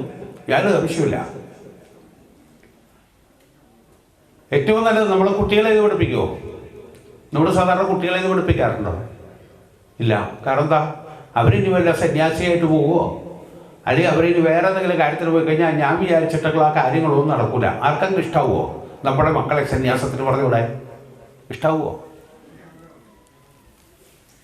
ആർക്കും ഇഷ്ടാവില്ല. ഏതായാലും ഇവര് അവിടെ ഇരുന്ന് വളരെ ഗംഭീരമായിട്ടുള്ള ദേവി ധ്യാനത്തിലിരിക്കുകയാണ്. അങ്ങനെ ഇരിക്കുമ്പോൾ ഒരു ദിവസം രാത്രി എല്ലാ തരത്തിലുള്ള ആടയാഭരണങ്ങൾ അണിഞ്ഞ് അതിസുന്ദരിയായി ഭഗവതി സ്വപ്നത്തിൽ പ്രത്യക്ഷമാണ്. സ്വപ്നത്തിൽ പ്രത്യക്ഷമായി കഴിയുമ്പോൾ അലൗകികമായിട്ടുള്ള ആ സൗന്ദര്യം ദേവി എന്ന് കേൾക്കുമ്പോൾ തന്നെ നമുക്കറിയാം ഒരു സ്ത്രീഭാവം നമ്മുടെ ഉള്ളിൽ ഓടി വരും. അലൗകികമായിട്ടുള്ള സൗന്ദര്യത്തിൽ നമ്മളതിൽ ദർശിക്കും. അങ്ങനെ ആരുടെയും മനം വയ്ക്കുന്ന അലൗകികമായിട്ടുള്ള ആ സ്വരൂപത്തിനെ സ്വപ്നത്തിൽ കൂടി കാണുകയാണ്. സ്വപ്നത്തിൽ കൂടി കണ്ടപ്പോൾ ഇവരാകെ പരിഭ്രമവും സന്തോഷവും സമ്മിശ്രമായി അനുഭവിച്ച് ഈ സ്വരൂപത്തിനെ വീണ്ടും കാണാനുള്ള ആഗ്രഹമാണ്. സ്വപ്നം എന്നൊക്കെ പറഞ്ഞാൽ വളരെ പെട്ടെന്ന് ഉറക്കം കുറയും. സ്വപ്നത്തിൽ നമ്മൾ എന്തൊക്കെ കാണുമല്ലേ, അത് കഴിഞ്ഞ് അതങ്ങ് പോകും. അതിനുശേഷം ഇവർ എന്ത് ചെയ്യുമെന്ന് വെച്ചാൽ ഈ ഭഗവതിയെ നേരിട്ട് കാണാനായിട്ട് പ്രത്യക്ഷ ദർശനത്തിന് വേണ്ടി ആ ഒരു ഉദ്ദേശത്തിൽ വളരെ ഗംഭീരമായിട്ട് തപസ് ചെയ്യുകയാണ്. ആ തപസ് ചെയ്തു കുറെ കാലം. പക്ഷേ ദേവി പ്രത്യക്ഷം ആയില്ല. നമ്മുടെ നാട്ടിൻ പുറത്ത് ഇപ്പോഴും ചില വിശ്വാസങ്ങളൊക്കെ ഉണ്ട് ആളുകളുടെ ഇടയിൽ. ഏതെങ്കിലും ഒരു ക്ഷേത്രത്തിൽ പോയി തൊഴുത് പ്രാർത്ഥിച്ച് എന്തെങ്കിലും ഒരു കാര്യം നടക്കാൻ വേണ്ടി തൊഴുത് പ്രാർത്ഥിക്കും. നടന്നില്ലെങ്കിൽ നമ്മളെന്ത് പറയും? ക്ഷേത്രത്തിലിരിക്കുന്ന ദേവിയെ കുറ്റം പറയും. നമ്മുടെ കുറ്റമല്ല പറയണത്.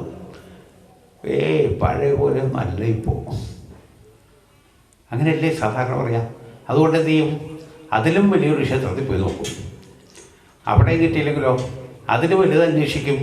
അവിടെയും കിട്ടിയില്ലെങ്കിൽ സ്വാഹ തീർന്നു. അപ്പം നമ്മുടെ കുറ്റമല്ല.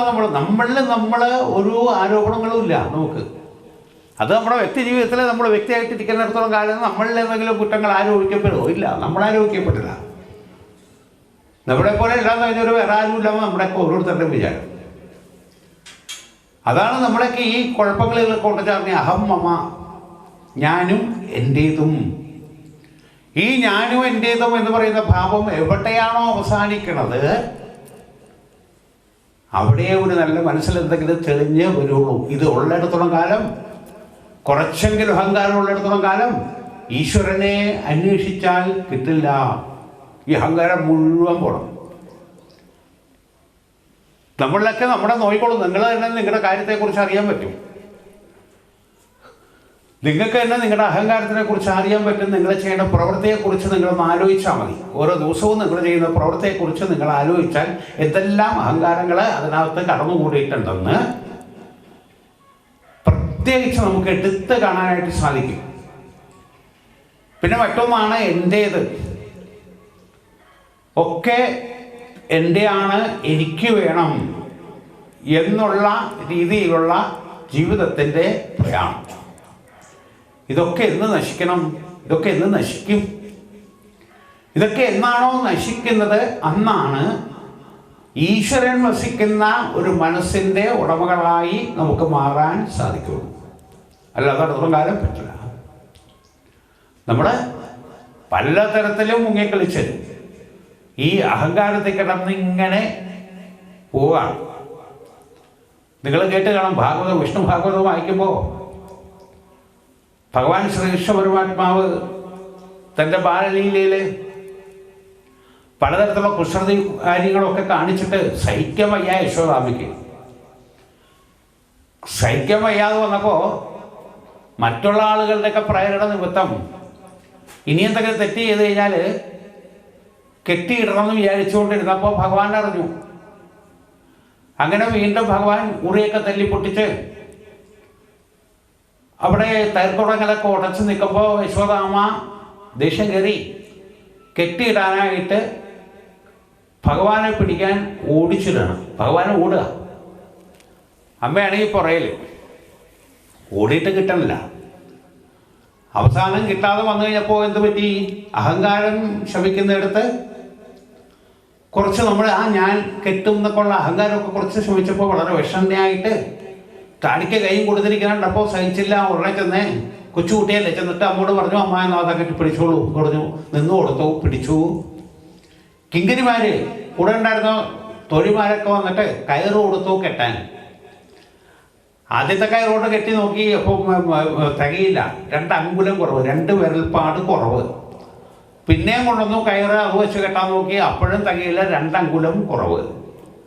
ഇങ്ങനെ അനേക ദാമമാലകൾ കൂട്ടിക്കെട്ടി നോക്കി, എന്നിട്ടും തികയാണ്ട് വന്നപ്പോൾ കെട്ടാൻ പറ്റില്ല എന്നുള്ളൊരു ചിന്ത മനസ്സിൽ വന്നു. കെട്ടാൻ എനിക്ക് പറ്റൂല, ഞാൻ എൻ്റെ മകനെ കെട്ടും, ഞാനും എൻ്റേതും.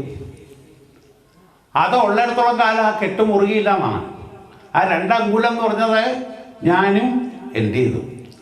ആ ഞാനും എൻ്റേതും എപ്പോഴാണോ പോയത്, അത് കഴിഞ്ഞപ്പോൾ ആദ്യം കൊണ്ടുവന്ന ആ കയറ് തന്നെ ധാരാളമായിട്ട് മാറി. നമ്മളെ പഠിപ്പിക്കണം ഓരോ കഥകളിൽ, എല്ലാ പുരാണങ്ങളിലും കഥകളൊക്കെ അനാവധി പറയണ്ടെങ്കിൽ ഈ കഥകളിലൊക്കെ വളരെ കൃത്യമായിട്ട് ഇങ്ങനെയുള്ള കാര്യങ്ങൾ നമുക്ക് പറഞ്ഞു തരുന്നുണ്ട്. അപ്പം താടിക്ക് കൊടുത്ത് വെച്ച് പോയി, അഹങ്കാരം നശിച്ചു. അഹങ്കാരം നശിച്ചു കഴിയുമ്പോൾ എന്ത് പറ്റി? കെട്ടാനായിട്ട് സാധിച്ചു. ഭഗവതിയെ കെട്ടണം, നമുക്ക് ഭഗവാനെ കെട്ടണം. അതിൽ എന്ത് ചെയ്യണം? ഞാൻ നേരത്തെ പറഞ്ഞ പോലെ ഞാനും എൻ്റേതും പോകണം. ആ ഞാനും എൻ്റേതും പോകാത്തിടത്തോളം കാലം ഈ ഭഗവതിയെ നമുക്ക് കിട്ടുമോ? കിട്ടില്ല. അതുകൊണ്ട് ഇവരിപ്പോൾ ഭഗവതിയെ കിട്ടാൻ വേണ്ടിയിട്ട് പലതരത്തിലുള്ള ഉപാസനകളിൽ പോയി പ്രത്യക്ഷമായ ഒരു ദർശനം നടത്തി അതിൽ സംതൃപ്തരാവാണ്ട് വീണ്ടും ഭഗവതിയെ കാണണമെന്നുള്ള ആഗ്രഹത്തിന് കുറേ നാൾ കഴിച്ചു കൂട്ടി ഭഗവതി പ്രത്യക്ഷപ്പെടാതെ വന്നപ്പോ വലിയൊരു അഗ്നികുണ്ഡം ചുമച്ചു. വലിയൊരു അഗ്നികുണ്ഡം ചുമച്ച് ആ അഗ്നികുണ്ഡത്തില് അഗ്നി ജ്വലിപ്പിച്ച് തൻ്റെ മാംസം, ശരീരത്തിലുള്ള മാംസം വാളുകൊണ്ട് അരിഞ്ഞ് ഹോമിക്കുകയാണ്.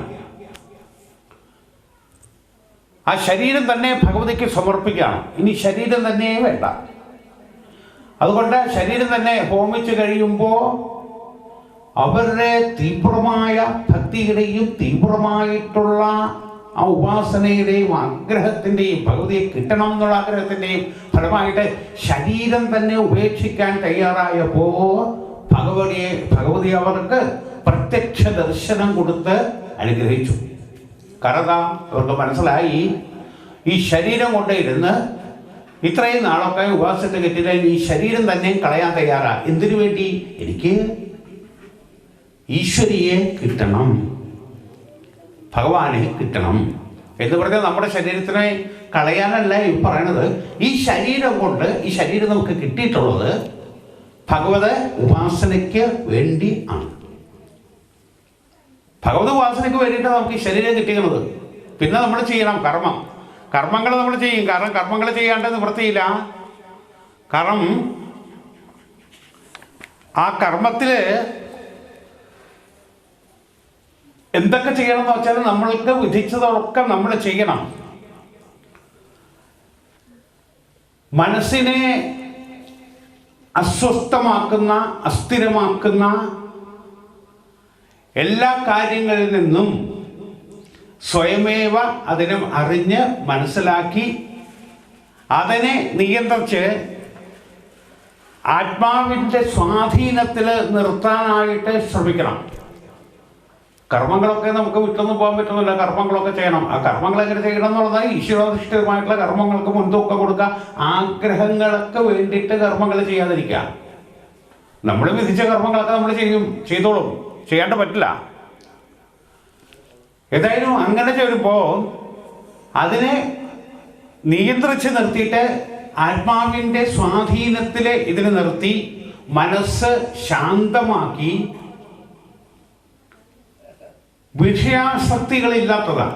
കാരണം പല കാര്യങ്ങളോടുള്ള ആസക്തികൾ ഇല്ലാതെയാക്കി അങ്ങനെ ഒരു അവസ്ഥയിൽ നമ്മൾ വിചാരിക്കുന്ന ഉത്തമമായിട്ടുള്ള സുഖം നമുക്ക് കിട്ടും. നമ്മുടെ ആസക്തികളാണ്, ഈ വിഷയാസക്തികളാണ് അസ്വസ്ഥമാക്കുന്ന കർമ്മങ്ങൾ ചെയ്യുന്നത്, അസ്വസ്ഥമാക്കുന്ന വാർത്തകൾ കേൾക്കുമ്പോൾ. അങ്ങനെ പലതരത്തിൽ കേട്ട ഇതിന്നൊക്കെ വിട്ടൊന്ന് മാറി കുറച്ച് നേരം ഒരു ദിവസത്തിൽ, ഇപ്പോഴും ഈ നവരാത്രി കാലം പോലെ നമ്മളൊന്ന് ആചരിച്ച് നോക്കുക. കുറച്ച് നേരം നമ്മൾ ഒന്നും വിചാരിക്കാതിരിക്കാൻ നോക്കുക. ഒന്നും വിചാരിക്കാതിരിക്കാൻ നമുക്ക് പറ്റില്ല. എന്തെങ്കിലുമൊക്കെ ചിന്തകൾ നമ്മുടെ ഉള്ളിലേക്ക് വരും. ഇങ്ങനെ വരട്ടെ. പക്ഷെ കുറേ നാളങ്ങനെ നമ്മൾ ശ്രമിച്ചു കഴിയുമ്പോൾ അത് കുറച്ച് നേരത്തേക്കൊക്കെ സ്വസ്ഥമായിട്ട് നിർത്താനായിട്ട് സാധിക്കും. ഭഗവാനെ തന്നെ, ഭഗവാന്റെ സ്വരൂപത്തിന് തന്നെ. ഇപ്പോൾ ഏകാദശ സ്കന്ധത്തിലെ ഭാഗവതത്തിൽ, വിഷ്ണു ഭാഗവതത്തിലെ ഏകാദശ സ്കന്ധത്തിൽ ഉദ്ധവർക്ക് ഭഗവാൻ പറഞ്ഞു കൊടുക്കുന്നുണ്ട് എങ്ങനെ ധ്യാനിക്കണം എന്നെ എന്ന്.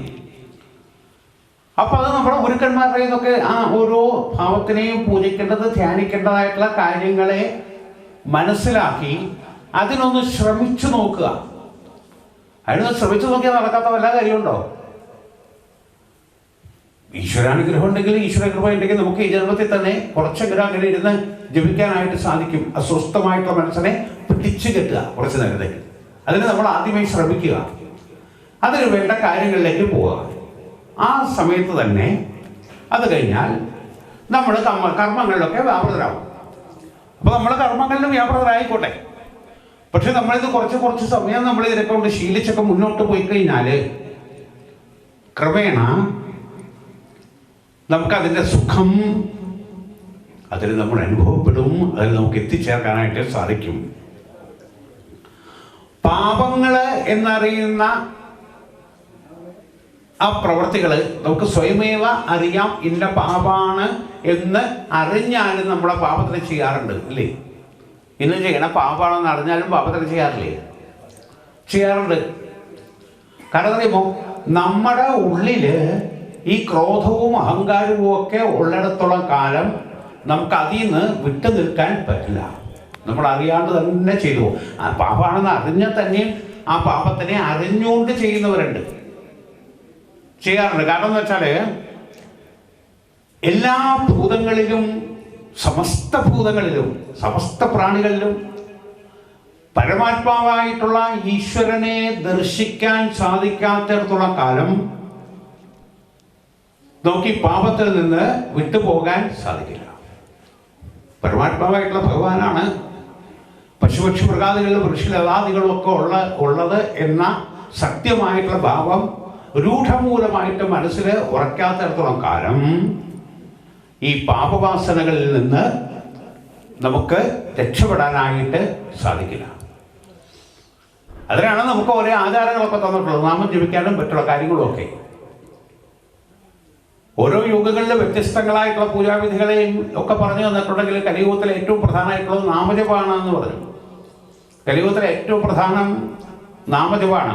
അപ്പോൾ കലിയുഗമാണ് ഏറ്റവും നല്ല യുഗം. കാരണം എന്താ, മനസ്സ് ശാന്തമായി അഹങ്കാരം വിട്ടൊഴിഞ്ഞ ഒരു ഭാവത്തിലിരുന്ന ഭഗവാനെ നാമസങ്കീർത്തനം ചെയ്താൽ ആ ഭഗവാന്റെ കൃപ, കാരുണ്യം നമ്മളിലേക്ക് ഇങ്ങനെ കുറച്ചെങ്കിലും ഒഴുകിക്കഴിഞ്ഞാൽ നമ്മൾ രക്ഷപ്പെട്ടു. അപ്പോൾ ഏറ്റവും എളുപ്പമുള്ള വഴിയാ. ഇവിടെ ബാക്കി ഒന്നും വേണമെന്നില്ല, നാമസങ്കീർത്തനം. അതുകൊണ്ടാണ് നാമത്തിൻ്റെ ഏറ്റവും പ്രാധാന്യം വരാനായിട്ടുള്ള കാരണം. അപ്പോൾ എന്ത് ചെയ്യണമെന്ന് വെച്ചാൽ, അങ്ങനെയുള്ളവരിൽ നിന്ന് ഈശ്വരൻ ഒരിക്കലും അകന്ന് മാറില്ല. നമ്മളൊക്കെ ഈശ്വരനെ കാണുന്നത് എവിടെയാ? ഈശ്വരനെ കാണുന്നത് എവിടെയാ? ഒക്കെ പുറത്താണ് നമ്മൾ ഈശ്വരനെ കാണുന്നത്. ഈശ്വരനെ അന്വേഷിച്ച് നടക്കുകയാണ് നമ്മുടെ ലോകം മുഴുവൻ. പുറത്താണ് നമ്മൾ ഈശ്വരനെ ദർശിക്കുന്നത്. സ്വയമേവ അകത്ത് പ്രകാശിക്കുന്ന ഈശ്വരനെ മറന്ന് പുറമേ കാണുന്ന ഈശ്വരനാണെന്ന് സങ്കല്പിച്ചുകൊണ്ട് നമ്മൾ നടക്കുമ്പോഴാണ് ഈ കുഴപ്പങ്ങളൊക്കെ നമുക്ക് വരണത്. അപ്പോൾ എങ്ങനെ നോക്കണം എന്ന് വെച്ചാൽ അകത്തേക്ക് നോക്കണം. അങ്ങനെ എളുപ്പം അകത്തേക്ക് നോക്കാൻ പറ്റുമോ? അങ്ങനെ അകത്തേക്ക് നോക്കണമെങ്കിൽ അതിനെ പറ്റിയ തക്കതായിട്ടുള്ള ശ്രേഷ്ഠനായിട്ടുള്ള ഗുരുവിനെ കണ്ടുപിടിച്ച് ആ മാർഗനിർദ്ദേശങ്ങളിൽ കൂടി മുന്നോട്ട് പോകുമ്പോൾ അവിടെ നമുക്ക് ഈശ്വരനെ ദർശിക്കാനായിട്ട് സാധിക്കും. ഈശ്വരൻ വിചാരിക്കുന്ന പോലെ, ഭഗവാൻ വിചാരിക്കുന്ന പോലെ ഓരോന്ന് ചെയ്തുകൊണ്ടിരിക്കുന്നത്. ഏതായാലും ഇവിടെ ദേവി ഇവർക്ക് പ്രത്യക്ഷ ദർശനം നൽകി അനുഗ്രഹിച്ചു, വരം ചോദിച്ചു. എന്ത് വേണം?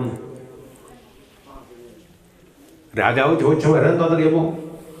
ഈശ്വരനെ പ്രത്യക്ഷപ്പെടുത്തി കഴിഞ്ഞാൽ, ഈശ്വരിയെ പ്രത്യക്ഷപ്പെടുത്തി കഴിഞ്ഞാൽ പിന്നെ മറ്റു വരങ്ങൾ എന്തെങ്കിലും വേണോ?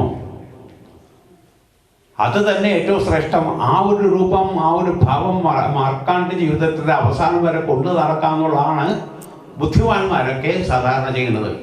വിഷ്ണു ഭാഗവത്തിലെ ധ്രുവചരിതത്തിൽ എന്തിനെ ആഗ്രഹിച്ചുകൊണ്ടാണോ ധ്രുവൻ തപസ് ചെയ്തത്, അത് ഭഗവാൻ പ്രത്യക്ഷപ്പെട്ട് തഥാസ്തു എന്ന് പറഞ്ഞ് അനുഗ്രഹിച്ചു. അപ്പോഴാണ് ഭഗവാനെ കണ്ടു കഴിഞ്ഞപ്പോൾ ധ്രുവന്റെ എല്ലാ വിചാരങ്ങളൊക്കെ വിട്ടിട്ട് ഭഗവാൻ തന്നെ മതി. പക്ഷേ പറയുന്നത് മതി എന്ന് പറയുന്നതിന് മുമ്പ് തന്നെ ഭഗവാൻ പറഞ്ഞുപോയി. ഏറെ ദുഃഖിച്ചു. കാരണം ഈശ്വരനെ കിട്ടിയവര് പിന്നെ മറ്റു കാര്യങ്ങളിലേക്ക് പോകില്ല. ഇവിടെ രാജാവിനോട് ചോദിച്ചു എന്ത് വരം വേണമെന്ന് ചോദിച്ചപ്പോൾ രാജാവ് പറഞ്ഞത് എന്താണെന്ന് വെച്ചാൽ, എൻ്റെ രാജ്യം എനിക്ക് തിരിച്ചു കിട്ടണം. നോക്കൂ, അപ്പോഴും ആ പഴയ വാസനകൾ നമ്മളെ ബലമായിട്ട് പിടിക്കുന്നതാണ് കാണണേ. ഭഗവാനെ കിട്ടിയിട്ട് പോലും പഴയ വാസനകൾ നമ്മുടെ ഉള്ളിൽ നിന്ന് പോകാത്തടത്തോളം കാലം അത് നമ്മളെ ഇങ്ങനെ ചിന്തിപ്പിച്ചുകൊണ്ടിരിക്കും. രാജാവ് പറഞ്ഞു, എൻ്റെ മന്ത്രിമാരും ബാക്കിയുള്ളവരും ഒക്കെ എന്നോട് സ്നേഹത്തിൽ വർത്തിക്കുന്നവരായിരിക്കണം, എൻ്റെ രാജ്യം എനിക്ക് തിരിച്ചു കിട്ടണം എന്നർത്ഥിച്ചു. സത്യത്തിൽ അങ്ങനെ ചോദിക്കാമോ? ഭഗവതിയെ പ്രത്യക്ഷപ്പെടുത്തി കഴിഞ്ഞാൽ പിന്നെ ലോകത്തെ എന്താ വേണ്ടത്? പിന്നെ നമുക്ക് മറ്റു തരത്തിൽ ഈ പറഞ്ഞ രാജ്യഭാരോ അല്ലെങ്കിൽ ബാക്കിയുള്ളതിലേക്ക് ചെല്ലാൻ മനസ്സ് വരുമോ? ഏതായാലും വൈശ്യനോട് ചോദിച്ചു എന്ത് വേണമെന്ന് ചോദിച്ചു. അദ്ദേഹം പറഞ്ഞു, ഞാൻ എന്താണ് ദുഃഖിച്ചുകൊണ്ട് ഇവിടെ എത്തിയത്, എന്നെ മറ്റു കുടുംബാംഗങ്ങളും ബന്ധുക്കളും ഒക്കെ എൻ്റെ ധനം തീർന്നപ്പോൾ എൻ്റെ ധനം എടുത്തിട്ട് എന്നെ അവിടെ നിന്ന് നിന്ദിച്ചപ്പോഴാണ് ഞാൻ ഇവിടേക്ക് എത്തിയത്. അതുകൊണ്ട് എനിക്കിനി അങ്ങനൊരു മമതാബന്ധം എന്നിൽ ഉണ്ടാകരുത്, ഒരു മമതാബന്ധം ഉണ്ടാവരുത്. സർവേശ്വരിയായിട്ടുള്ള ജഗദംബിയെ, അമ്മയെ മാത്രം അനുഗ്രഹിച്ചുകൊണ്ട്, അമ്മയെ മാത്രം ആരാധിച്ചുകൊണ്ട് എനിക്ക് ശിഷ്ടജീവിതം തള്ളി നീക്കാനായിട്ട് സാധിക്കണം. ശ്രേഷ്ഠമായിട്ടുള്ള ഒരാഗ്രഹം. കാരണം കുടുങ്ങിക്കിടന്നു മറ്റത് ആ ബന്ധങ്ങളിൽ കുടുങ്ങിക്കിടന്ന് അനുഭവിച്ച് കിട്ടിയത് മുഴുവൻ ദുഃഖങ്ങളായിട്ട് മാറി. ഇപ്പോൾ ആ പരമകാഷ്ഠയിലെത്തിയിട്ടുള്ള സന്തോഷത്തിൻ്റെ അനുഭൂതിയാണ് അദ്ദേഹം അനുഭവിക്കുന്നത്. അതുകൊണ്ട് ഈ ഒരു രീതിയിൽ ഈ ഒരു കാര്യത്തിൽ എനിക്ക് പോണ്ട, എനിക്കത് തന്നെ എന്ന് പറഞ്ഞു. ഭഗവതി ആ വരവും കൊടുത്തു. രാജാവ് തിരിച്ചു വന്ന് വളരെ രാജ്യം ഭരിച്ചു എന്നും വൈശ്യൻ തപസ് ചെയ്ത് ആ ഭഗവതിയുടെ ലോകത്തിലേക്ക് എത്തിച്ചേർന്നു എന്നൊക്കെ പിൽക്കാലത്ത് ഉണ്ടായി എന്ന് ആചാര്യന്മാര് പറയുന്ന കേട്ടിട്ടുണ്ട്. അപ്പൊ നോക്കൂ, നമ്മൾ ഉദ്ദേശിക്കണം എന്താന്ന് വെച്ചാൽ ഏതൊരു ദുഃഖങ്ങളാണോ ഏതൊരു ജീവനെ ബലമായിട്ട് പിടികൂടുന്നത്, അങ്ങനെയുള്ളൊരു ജീവൻ രക്ഷപ്പെടണം എന്നുണ്ടെങ്കിൽ ഈശ്വരവാസനെ കൂടി മാത്രമേ സാധിക്കൂ. ഈ ഒരു കാര്യങ്ങളൊക്കെ നമുക്ക് വ്യക്തമായിട്ട് മനസ്സിലാക്കി തരുന്നതിന് വേണ്ടിയിട്ടാണ് നമ്മൾ ഓരോ സമയങ്ങളിലും വ്യത്യസ്തങ്ങളായിട്ടുള്ള പൂജകളും വ്യത്യസ്തങ്ങളായിട്ടുള്ള കാര്യങ്ങളൊക്കെ നമ്മൾ ആചരിച്ച് വരണത്. കുറച്ചു നേരം നമ്മളിവിടെ ഇരിക്കുമ്പോൾ നമുക്ക് തോന്നും ഇനി അങ്ങനെ ഈശ്വരനെ പൂജിച്ച് അങ്ങനെ പോകാം, ഇപ്പൊ പിന്നെ ഇതുപോലുള്ള ദുഃഖങ്ങൾ ഉണ്ടാവില്ലല്ലോ എന്നൊക്കെ ഇപ്പോൾ വിചാരിക്കും. ഇത് കഴിഞ്ഞ് ഇവിടുന്ന് ഊണം കഴിഞ്ഞ് വീട്ടിലെത്തിക്കഴിഞ്ഞാൽ തീർന്നു. പിന്നെ അതൊക്കെ തീർന്നു. പിന്നെ എപ്പോഴാ ഇനി അടുത്ത പോലെ ഇതുപോലെ എന്തെങ്കിലുമൊക്കെ കേൾക്കുമ്പോൾ നമ്മളാക്കും. ഇപ്പൊ നമ്മുടെ ദേവി ഭാഗവതം വാങ്ങി വെച്ചിട്ടുണ്ട്, ഭഗവത്ഗീത വാങ്ങി വെച്ചിട്ടുണ്ട്, ഭാഗവതം വാങ്ങി വെച്ചിട്ടുണ്ട്. എന്ത് ചെയ്ത് നോക്കണു? എല്ലാം പൊതിഞ്ഞ ഭദ്രമായി ഷോക്കേസിനകത്ത് വെച്ചിട്ടുണ്ട്. എപ്പോഴാണ് ഇതെടുക്കണമെന്ന് വെച്ചാൽ പെയിന്റിങ് തുടങ്ങുമ്പോൾ എടുത്തൊന്ന് മാറ്റും, പൊടി തെറ്റി വയ്ക്കും. ഇല്ലെങ്കിൽ എന്തെങ്കിലുമൊക്കെ എടുത്ത് ഇതിനകത്ത് വയ്ക്കും.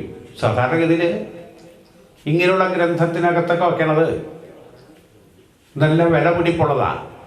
കാരണം ആധാർ കാർഡോ പെൻഷൻ കാർഡോ അല്ലെങ്കിൽ വളരെ ഇമ്പോർട്ടൻ്റ് ആയിട്ടുള്ള കാര്യങ്ങളൊക്കെ എടുത്ത് വയ്ക്കുള്ളൂ. അതിനകത്ത് വെച്ചാലോ ഗുണം വെച്ചാൽ നഷ്ടപ്പെടില്ല ഒരിക്കലും. എന്താ, ആരും തുറന്നു നോക്കില്ല. ആരെങ്കിലുമൊക്കെ തുറന്നു നോക്കിയിട്ടുണ്ടെങ്കിൽ എന്തെങ്കിലുമൊക്കെ പോകുള്ളൂ.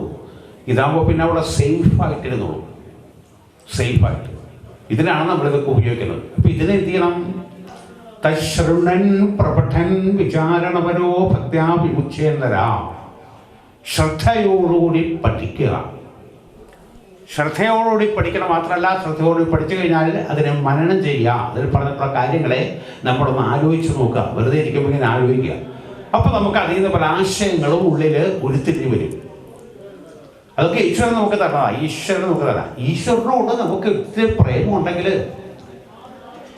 നമ്മൾ ഒരു ചുവട് മുന്നോട്ട് വെച്ചാൽ ഭഗവതി അല്ലെങ്കിൽ ഭഗവാൻ നമുക്ക് 10 ചുവട് നമ്മുടെ മുമ്പിലേക്ക് വയ്ക്കും. ആരെ ഉപദ്രവിക്കാനുള്ളതല്ല ഭഗവൻ സ്വരൂപവും ഭഗവതിയുടെ സ്വരൂപവും ഒക്കെ. അവരൊക്കെ ദയാവായ്പും കാരുണ്യവുമാണ്. പക്ഷെ നമ്മുടെ ശുദ്ധമായ മനസ്സോടുകൂടി പതറാത്ത ഭക്തിയോടുകൂടി നമുക്കങ്ങനെ മുന്നോട്ടൊന്ന് വയ്ക്കാനായിട്ട് സാധിക്കണം. അതില്ലാത്തിടത്തോളം കാലം നമ്മൾ എന്ത് ചെയ്യും? നമ്മൾ പുറത്തൊക്കെ അന്വേഷിച്ച് നടന്നിട്ട് താൽക്കാലികമായിട്ടുള്ള സുഖത്തിന് വേണ്ടി എന്തെങ്കിലും ചെയ്യും. അത് കുറച്ച് നേരമുള്ളൂ, അത് കഴിഞ്ഞാൽ അത് പോയി, പിന്നെ വരും. ഇത് നിത്യനിദാനമായിട്ട് അത്തരത്തിലുള്ള ഒരു സമ്പ്രദായത്തിലേക്ക് നമ്മൾ കടക്കാത്തിടത്തോളം കാലം ദുഃഖത്തിന് ഹേതു എന്ന് പറയുന്ന പല കാര്യങ്ങളും നമുക്ക് വന്നു ചേരും. അതിൽ നിന്നൊരു മുക്തി വേണ്ടേ? ഈ മുക്തി കിട്ടുക എന്ന് പറഞ്ഞാൽ മോക്ഷം കിട്ടി പോകാന്നല്ല അർത്ഥം. നമ്മുടെ മനസ്സിലുള്ള കാമക്രോധാദികളായിട്ടുള്ള വികാരങ്ങളൊക്കെ വിട്ട് പരിപൂർണമായിട്ട് ഈശ്വരനെ കുറിച്ച് ഈശ്വരനെ കുറിച്ചുള്ള ആ ചിന്ത വന്ന് അതിനെ അറിഞ്ഞ് അതിനെ അനുഭവിക്കുന്ന, ജീവിക്കുമ്പോൾ തന്നെ അനുഭവിക്കുന്ന അവസ്ഥയാണ് മുക്തി. അല്ല ഇത് വിട്ടിട്ട് മുകളിലേക്ക് കൊണ്ട അവസ്ഥയൊന്നുമല്ല. അപ്പൊ ആ ഒരു അവസ്ഥയിലൊക്കെ നിങ്ങളെല്ലാവരും എത്തിച്ചേരണം. ഈ നവരാത്രി കൊണ്ട് നമുക്ക് അനവധി കാര്യങ്ങളും മനസ്സിലാക്കാൻ ഉണ്ട്. എന്തെങ്കിലും മനസ്സിലായിട്ടുണ്ടെങ്കിൽ, ഇത്രയും ദിവസം കൊണ്ട് എന്തെങ്കിലും കാര്യങ്ങളൊക്കെ മനസ്സിലാക്കിയിട്ടുണ്ടെങ്കിൽ അതിനൊക്കെ ഒന്ന് ആലോചിക്കുക. ചെയ്യാൻ പറ്റുന്ന കാര്യങ്ങളെ ചെയ്യാനായിട്ട് ശ്രമിക്കുക. അവിടെ നമുക്ക് എന്താ പറയാ, ഈശ്വരന്റെ പ്രസാദം ഉണ്ടാവും എന്ന് വിശ്വസിക്കാം. പൂജ വേണം, അതുപോലെ തന്നെ അർച്ചനകൾ വേണം, ഒക്കെ വേണം. പക്ഷെ അതോടൊപ്പം തന്നെ അതിനകത്തുള്ള ഭാവങ്ങൾ എന്താണെന്ന് അറിഞ്ഞ് അതിനെ മനസ്സിലാക്കി അത് ജീവിതത്തിൽ പ്രാവർത്തികമാക്കുന്നതാണ് നമ്മുടെ മലയാളത്തിൽ, പച്ച മലയാളത്തിൽ പറഞ്ഞാൽ ദൈവാധീനം എന്ന് പറയുന്നത്. അതായത് ദൈവാധീനം എന്ന് പറഞ്ഞാൽ മറ്റൊരു കാര്യമൊന്നുമില്ല, സ്വയം നമ്മൾ ഉണ്ടാക്കിയെടുക്കുന്നതാണ് ദൈവാധീനം. ആരും കൊണ്ട തരുന്നതൊന്നുമല്ല ദൈവാധീനം. ആ ദൈവത്തിനെ അധീനതയിലാക്കണമെങ്കിൽ, സ്വന്തമാക്കണം എന്നുണ്ടെങ്കിൽ അതിന് വേണ്ട വിധികളെ വ്യക്തമായിട്ട് ചെയ്ത് കഴിഞ്ഞാൽ അവിടെ നമുക്ക് കിട്ടും. സുഖദുഃഖ സമ്മിശ്രമായിട്ടുള്ള ജീവിതമാണ്. സുഖം വളരെ കുറച്ചേ ഉള്ളൂ, കുറച്ച് നേരത്തേക്കാണ് സുഖം. എന്തെങ്കിലും ഒരു സാധനം നമുക്ക് ആഗ്രഹിച്ചത് കയ്യിൽ കിട്ടി, അപ്പോൾ നമുക്ക് കുറച്ച് നേരത്തേക്ക് ഒരു സുഖം തോന്നും. കുറച്ച് നേരം കഴിഞ്ഞാൽ, ഒരു 5-10 മിനിറ്റ് കഴിഞ്ഞാൽ അതിലുള്ള സുഖം പോയി. പിന്നെ നമ്മൾ പുതിയതിനെ അന്വേഷിക്കാം. ഇപ്പോൾ ഉള്ളതിൽ അതിൽ സുഖം കണ്ടെത്താനായിട്ട്, നിത്യമായിട്ടുള്ള സുഖം കണ്ടെത്താൻ, നിത്യമായിട്ടുള്ള സുഖത്തിനെ കണ്ടെത്തുന്നതിന് അനിത്യങ്ങളായിട്ടുള്ള കാര്യങ്ങളെ ആശ്രയിക്കുകയാണ് നമ്മൾ. അനിത്യങ്ങളായിട്ടുള്ള കാര്യങ്ങളെ ആശ്രയിച്ച് നിത്യമായ സുഖത്തിനെ വിസ്മൃതിയിൽ വിട്ടുപോകും. ഈ ഒരു കാര്യം മനസ്സിൽ ഉറപ്പിച്ച് ഈ നവരാത്രി കാലം എല്ലാവർക്കും ദേവീപ്രസാദം ഉണ്ടാകട്ടെ. നിങ്ങളൊക്കെ ശക്തിസ്വരൂപിണിയായിട്ടുള്ള അംബികയുടെ ഉപാസകന്മാരാവട്ടെ എന്ന് പ്രത്യേകം ഓർമ്മിപ്പിച്ചുകൊണ്ട് മധ്യാഹ്നത്തിലെ പ്രഭാഷണം ഇവിടെ അവസാനിപ്പിക്കുന്നു. സർവമംഗളമംഗല്യേ ശിവേ സർവാർത്ഥസാധികേ ശരണ്യേ ത്രംബകേ ഗൗരീ നാരായണീ നമോസ്തുതേ. അമരീകപരീ ഭാരഭ്രമരീ മുഖരീകൃതം ദുരീകരോത് ദുരിതം ഗൗരീ ചരണപങ്കജം. അമ്മേ കിടന്നു മറ്റത് ആ ബന്ധങ്ങളിൽ കുടുങ്ങിക്കിടന്ന് അനുഭവിച്ച് കിട്ടിയത് മുഴുവൻ ദുഃഖങ്ങളായിട്ട് മാറി. ഇപ്പോൾ ആ പരമകാഷ്ഠയിലെത്തിയിട്ടുള്ള സന്തോഷത്തിൻ്റെ അനുഭൂതിയാണ് അദ്ദേഹം അനുഭവിക്കുന്നത്. അതുകൊണ്ട് ഈ ഒരു രീതിയിൽ ഈ ഒരു കാര്യത്തിൽ എനിക്ക് പോണ്ട, എനിക്കത് തന്നെ എന്ന് പറഞ്ഞു. ഭഗവതി ആ വരവും കൊടുത്തു. രാജാവ് തിരിച്ചു വന്ന് വളരെ രാജ്യം ഭരിച്ചു എന്നും വൈശ്യൻ തപസ് ചെയ്ത് ആ ഭഗവതിയുടെ ലോകത്തിലേക്ക് എത്തിച്ചേർന്നു എന്നൊക്കെ പിൽക്കാലത്ത് ഉണ്ടായി എന്ന് ആചാര്യന്മാര് പറയുന്ന കേട്ടിട്ടുണ്ട്. അപ്പൊ നോക്കൂ, നമ്മൾ ഉദ്ദേശിക്കണം എന്താന്ന് വെച്ചാൽ, ഏതൊരു ദുഃഖങ്ങളാണോ ഏതൊരു ജീവനെ ബലമായിട്ട് പിടികൂടുന്നത്, അങ്ങനെയുള്ളൊരു ജീവൻ രക്ഷപ്പെടണം എന്നുണ്ടെങ്കിൽ ഈശ്വരവാസനെ കൂടി മാത്രമേ സാധിക്കുള്ളൂ. ഈ ഒരു കാര്യങ്ങളൊക്കെ നമുക്ക് വ്യക്തമായിട്ട് മനസ്സിലാക്കി തരുന്നതിന് വേണ്ടിയിട്ടാണ് നമ്മൾ ഓരോ സമയങ്ങളിലും വ്യത്യസ്തങ്ങളായിട്ടുള്ള പൂജകളും വ്യത്യസ്തങ്ങളായിട്ടുള്ള കാര്യങ്ങളൊക്കെ നമ്മൾ ആചരിച്ച് വരണത്. കുറച്ചു നേരം നമ്മൾ ഇവിടെ ഇരിക്കുമ്പോൾ നമുക്ക് തോന്നും ഇനി അങ്ങനെ ഈശ്വരനെ പൂജിച്ച് അങ്ങനെ പോകാം, ഇപ്പം പിന്നെ ഇതുപോലുള്ള ദുഃഖങ്ങൾ ഉണ്ടാവില്ലല്ലോ എന്നൊക്കെ ഇപ്പോൾ വിചാരിക്കും. ഇത് കഴിഞ്ഞ് ഇവിടുന്ന് ഊണം കഴിഞ്ഞ് വീട്ടിലെത്തിക്കഴിഞ്ഞാൽ തീർന്നു. പിന്നെ അതൊക്കെ തീർന്നു. പിന്നെ എപ്പോഴാ ഇനി അടുത്ത പോലെ ഇതുപോലെ എന്തെങ്കിലുമൊക്കെ കേൾക്കുമ്പോൾ നമ്മളാക്കും. ഇപ്പം നമ്മൾ ദേവി ഭാഗവതം വാങ്ങി വെച്ചിട്ടുണ്ട്, ഭഗവത്ഗീത വാങ്ങി വെച്ചിട്ടുണ്ട്, ഭാഗവതം വാങ്ങി വെച്ചിട്ടുണ്ട്. എന്ത് ചെയ്ത് നോക്കണു?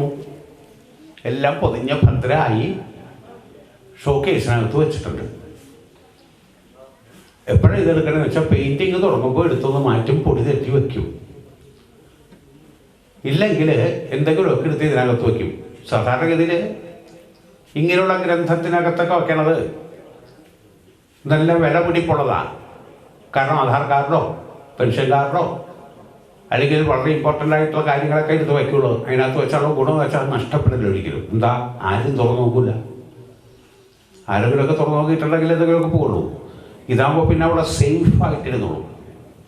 സേഫായിട്ട് ഇതിനാണ് നമ്മളിതൊക്കെ ഉപയോഗിക്കുന്നത്. അപ്പം ഇതിനെന്ത് ചെയ്യണം? തശ്രുണൻ പ്രപഠൻ വിചാരണപരോ ഭക്ത്യാ വിമുച്യേന്നരാ. ശ്രദ്ധയോടുകൂടി പഠിക്കുക, ശ്രദ്ധയോടുകൂടി പഠിക്കണം. മാത്രമല്ല, ശ്രദ്ധയോടുകൂടി പഠിച്ചു കഴിഞ്ഞാൽ അതിനെ മനനം ചെയ്യുക. അതിൽ പറഞ്ഞിട്ടുള്ള കാര്യങ്ങളെ നമ്മളൊന്ന് ആലോചിച്ച് നോക്കുക. വെറുതെ ഇരിക്കുമ്പോൾ ഇങ്ങനെ ആലോചിക്കുക. അപ്പോൾ നമുക്ക് അതിൽ നിന്ന് പല ആശയങ്ങളും ഉള്ളിൽ ഉരുത്തിരിഞ്ഞ് വരും. അതൊക്കെ ഈശ്വരൻ നമുക്ക് തരണം. ഈശ്വരൻ നമുക്ക് തരാം. ഈശ്വരനോട് നമുക്ക് ഇത്തിരി പ്രേമമുണ്ടെങ്കിൽ നമ്മൾ ഒരു ചുവട് മുന്നോട്ട് വെച്ചാൽ ഭഗവതി അല്ലെങ്കിൽ ഭഗവാൻ നമുക്ക് 10 ചുവട് നമ്മുടെ മുമ്പിലേക്ക് വയ്ക്കും. ആരെ ഉപദ്രവിക്കാനുള്ളതല്ല ഭഗവൻ സ്വരൂപവും ഭഗവതിയുടെ സ്വരൂപവും ഒക്കെ. അവരൊക്കെ ദയാവായ്പും കാരുണ്യവുമാണ്. പക്ഷെ നമ്മുടെ ശുദ്ധമായ മനസ്സോടുകൂടി പതറാത്ത ഭക്തിയോടുകൂടി നമുക്കങ്ങനെ മുന്നോട്ടൊന്ന് വയ്ക്കാനായിട്ട് സാധിക്കണം. അതില്ലാത്തിടത്തോളം കാലം നമ്മൾ എന്ത് ചെയ്യും? നമ്മൾ പുറത്തൊക്കെ അന്വേഷിച്ച് നടന്നിട്ട് താൽക്കാലികമായിട്ടുള്ള സുഖത്തിന് വേണ്ടി എന്തെങ്കിലും ചെയ്യും. അത് കുറച്ച് നേരമുള്ളൂ, അത് കഴിഞ്ഞാൽ അത് പോയി, പിന്നെ വരും. ഇത് നിത്യനിദാനമായിട്ട് അത്തരത്തിലുള്ള ഒരു സമ്പ്രദായത്തിലേക്ക് നമ്മൾ കടക്കാത്തിടത്തോളം കാലം ദുഃഖത്തിന് ഹേതു എന്ന് പറയുന്ന പല കാര്യങ്ങളും നമുക്ക് വന്നു ചേരും. അതിൽ നിന്നൊരു മുക്തി വേണ്ടേ? ഈ മുക്തി കിട്ടുക എന്ന് പറഞ്ഞാൽ മോക്ഷം കിട്ടി പോകാന്നല്ല അർത്ഥം. നമ്മുടെ മനസ്സിലുള്ള കാമക്രോധാദികളായിട്ടുള്ള വികാരങ്ങളൊക്കെ വിട്ട് പരിപൂർണമായിട്ട് ഈശ്വരനെക്കുറിച്ചുള്ള ആ ചിന്ത വന്ന് അതിനെ അറിഞ്ഞ് അതിനെ ജീവിക്കുമ്പോൾ തന്നെ അനുഭവിക്കുന്ന അവസ്ഥയാണ് മുക്തി. അല്ലാണ്ട് ഇത് വിട്ടിട്ട് മുകളിലേക്ക് കൊണ്ട അവസ്ഥയൊന്നുമല്ല. അപ്പോൾ ആ ഒരു അവസ്ഥയിലൊക്കെ നിങ്ങളെല്ലാവരും എത്തിച്ചേരണം. ഈ നവരാത്രി കൊണ്ട് നമുക്ക് അനവധി കാര്യങ്ങളും മനസ്സിലാക്കാൻ ഉണ്ട്. എന്തെങ്കിലും മനസ്സിലായിട്ടുണ്ടെങ്കിൽ, ഇത്രയും ദിവസം കൊണ്ട് എന്തെങ്കിലും കാര്യങ്ങളൊക്കെ മനസ്സിലാക്കിയിട്ടുണ്ടെങ്കിൽ അതിനൊക്കെ ഒന്ന് ആലോചിക്കുക. ചെയ്യാൻ പറ്റുന്ന കാര്യങ്ങളെ ചെയ്യാനായിട്ട് ശ്രമിക്കുക. അവിടെ നമുക്ക് എന്താ പറയാ, ഈശ്വരന്റെ പ്രസാദം ഉണ്ടാവും എന്ന് വിശ്വസിക്കാം. പൂജ വേണം, അതുപോലെ തന്നെ അർച്ചനകൾ വേണം, ഒക്കെ വേണം. പക്ഷെ അതോടൊപ്പം തന്നെ അതിനകത്തുള്ള ഭാവങ്ങൾ എന്താണെന്ന് അറിഞ്ഞ് അതിനെ മനസ്സിലാക്കി അത് ജീവിതത്തിൽ പ്രാവർത്തികമാക്കുന്നതാണ് നമ്മുടെ മലയാളത്തിൽ, പച്ച മലയാളത്തിൽ പറഞ്ഞാൽ ദൈവാധീനം എന്ന് പറയുന്നത്. അതായത് ദൈവാധീനം എന്ന് പറഞ്ഞാൽ മറ്റൊരു കാര്യമൊന്നുമില്ല, സ്വയം നമ്മൾ ഉണ്ടാക്കിയെടുക്കുന്നതാണ് ദൈവാധീനം. ആരും കൊണ്ട തരുന്നതൊന്നുമല്ല ദൈവാധീനം. ആ ദൈവത്തിനെ അധീനതയിലാക്കണമെങ്കിൽ, സ്വന്തമാക്കണമെന്നുണ്ടെങ്കിൽ അതിനു വേണ്ട വിധികളെ വ്യക്തമായിട്ട് ചെയ്തു കഴിഞ്ഞാൽ അവിടെ നമുക്ക് കിട്ടും. സുഖദുഃഖ സമ്മിശ്രമായിട്ടുള്ള ജീവിതമാണ്. സുഖം വളരെ കുറച്ചേ ഉള്ളൂ, കുറച്ച് നേരത്തേക്കാണ് സുഖം. എന്തെങ്കിലും ഒരു സാധനം നമുക്ക് ആഗ്രഹിച്ചത് കയ്യിൽ കിട്ടി, അപ്പോൾ നമുക്ക് കുറച്ച് നേരത്തേക്ക് ഒരു സുഖം തോന്നും. കുറച്ച് നേരം കഴിഞ്ഞാൽ, ഒരു 5-10 മിനിറ്റ് കഴിഞ്ഞാൽ അതിലുള്ള സുഖം പോയി. പിന്നെ നമ്മൾ പുതിയതിനെ അന്വേഷിക്കുക. ഇപ്പോൾ ഉള്ളതിന് അതിൽ സുഖം കണ്ടെത്താനായിട്ട്, നിത്യമായിട്ടുള്ള സുഖം കണ്ടെത്താൻ, നിത്യമായിട്ടുള്ള സുഖത്തിനെ കണ്ടെത്തുന്നതിന് അനിത്യങ്ങളായിട്ടുള്ള കാര്യങ്ങളെ ആശ്രയിക്കുകയാണ് നമ്മൾ. അനിത്യങ്ങളായിട്ടുള്ള കാര്യങ്ങളെ ആശ്രയിച്ച് നിത്യമായ സുഖത്തിനെ വിസ്മൃതിയിൽ വിട്ടുപോകും. ഈ ഒരു കാര്യം മനസ്സിൽ ഉറപ്പിച്ച് ഈ നവരാത്രി കാലം എല്ലാവർക്കും ദേവീപ്രസാദം ഉണ്ടാകട്ടെ. നിങ്ങളൊക്കെ ശക്തിസ്വരൂപിണിയായിട്ടുള്ള അംബികയുടെ ഉപാസകന്മാരാകട്ടെ എന്ന് പ്രത്യേകം ഓർമ്മിപ്പിച്ചുകൊണ്ട് മധ്യാഹ്നത്തിലെ പ്രഭാഷണം ഇവിടെ അവസാനിപ്പിക്കുന്നു. സർവമംഗളമംഗല്യേ ശിവേ സർവാർത്ഥസാധികേ ശരണ്യേ ത്രംബകേ ഗൗരീ നാരായണീ നമോസ്തുതേ. അമരീകപരീ ഭാരഭ്രമരീ മുഖരീകൃതം ദുരീകരോത് ദുരിതം ഗൗരീ ചരണപങ്കജം അമ്മേ.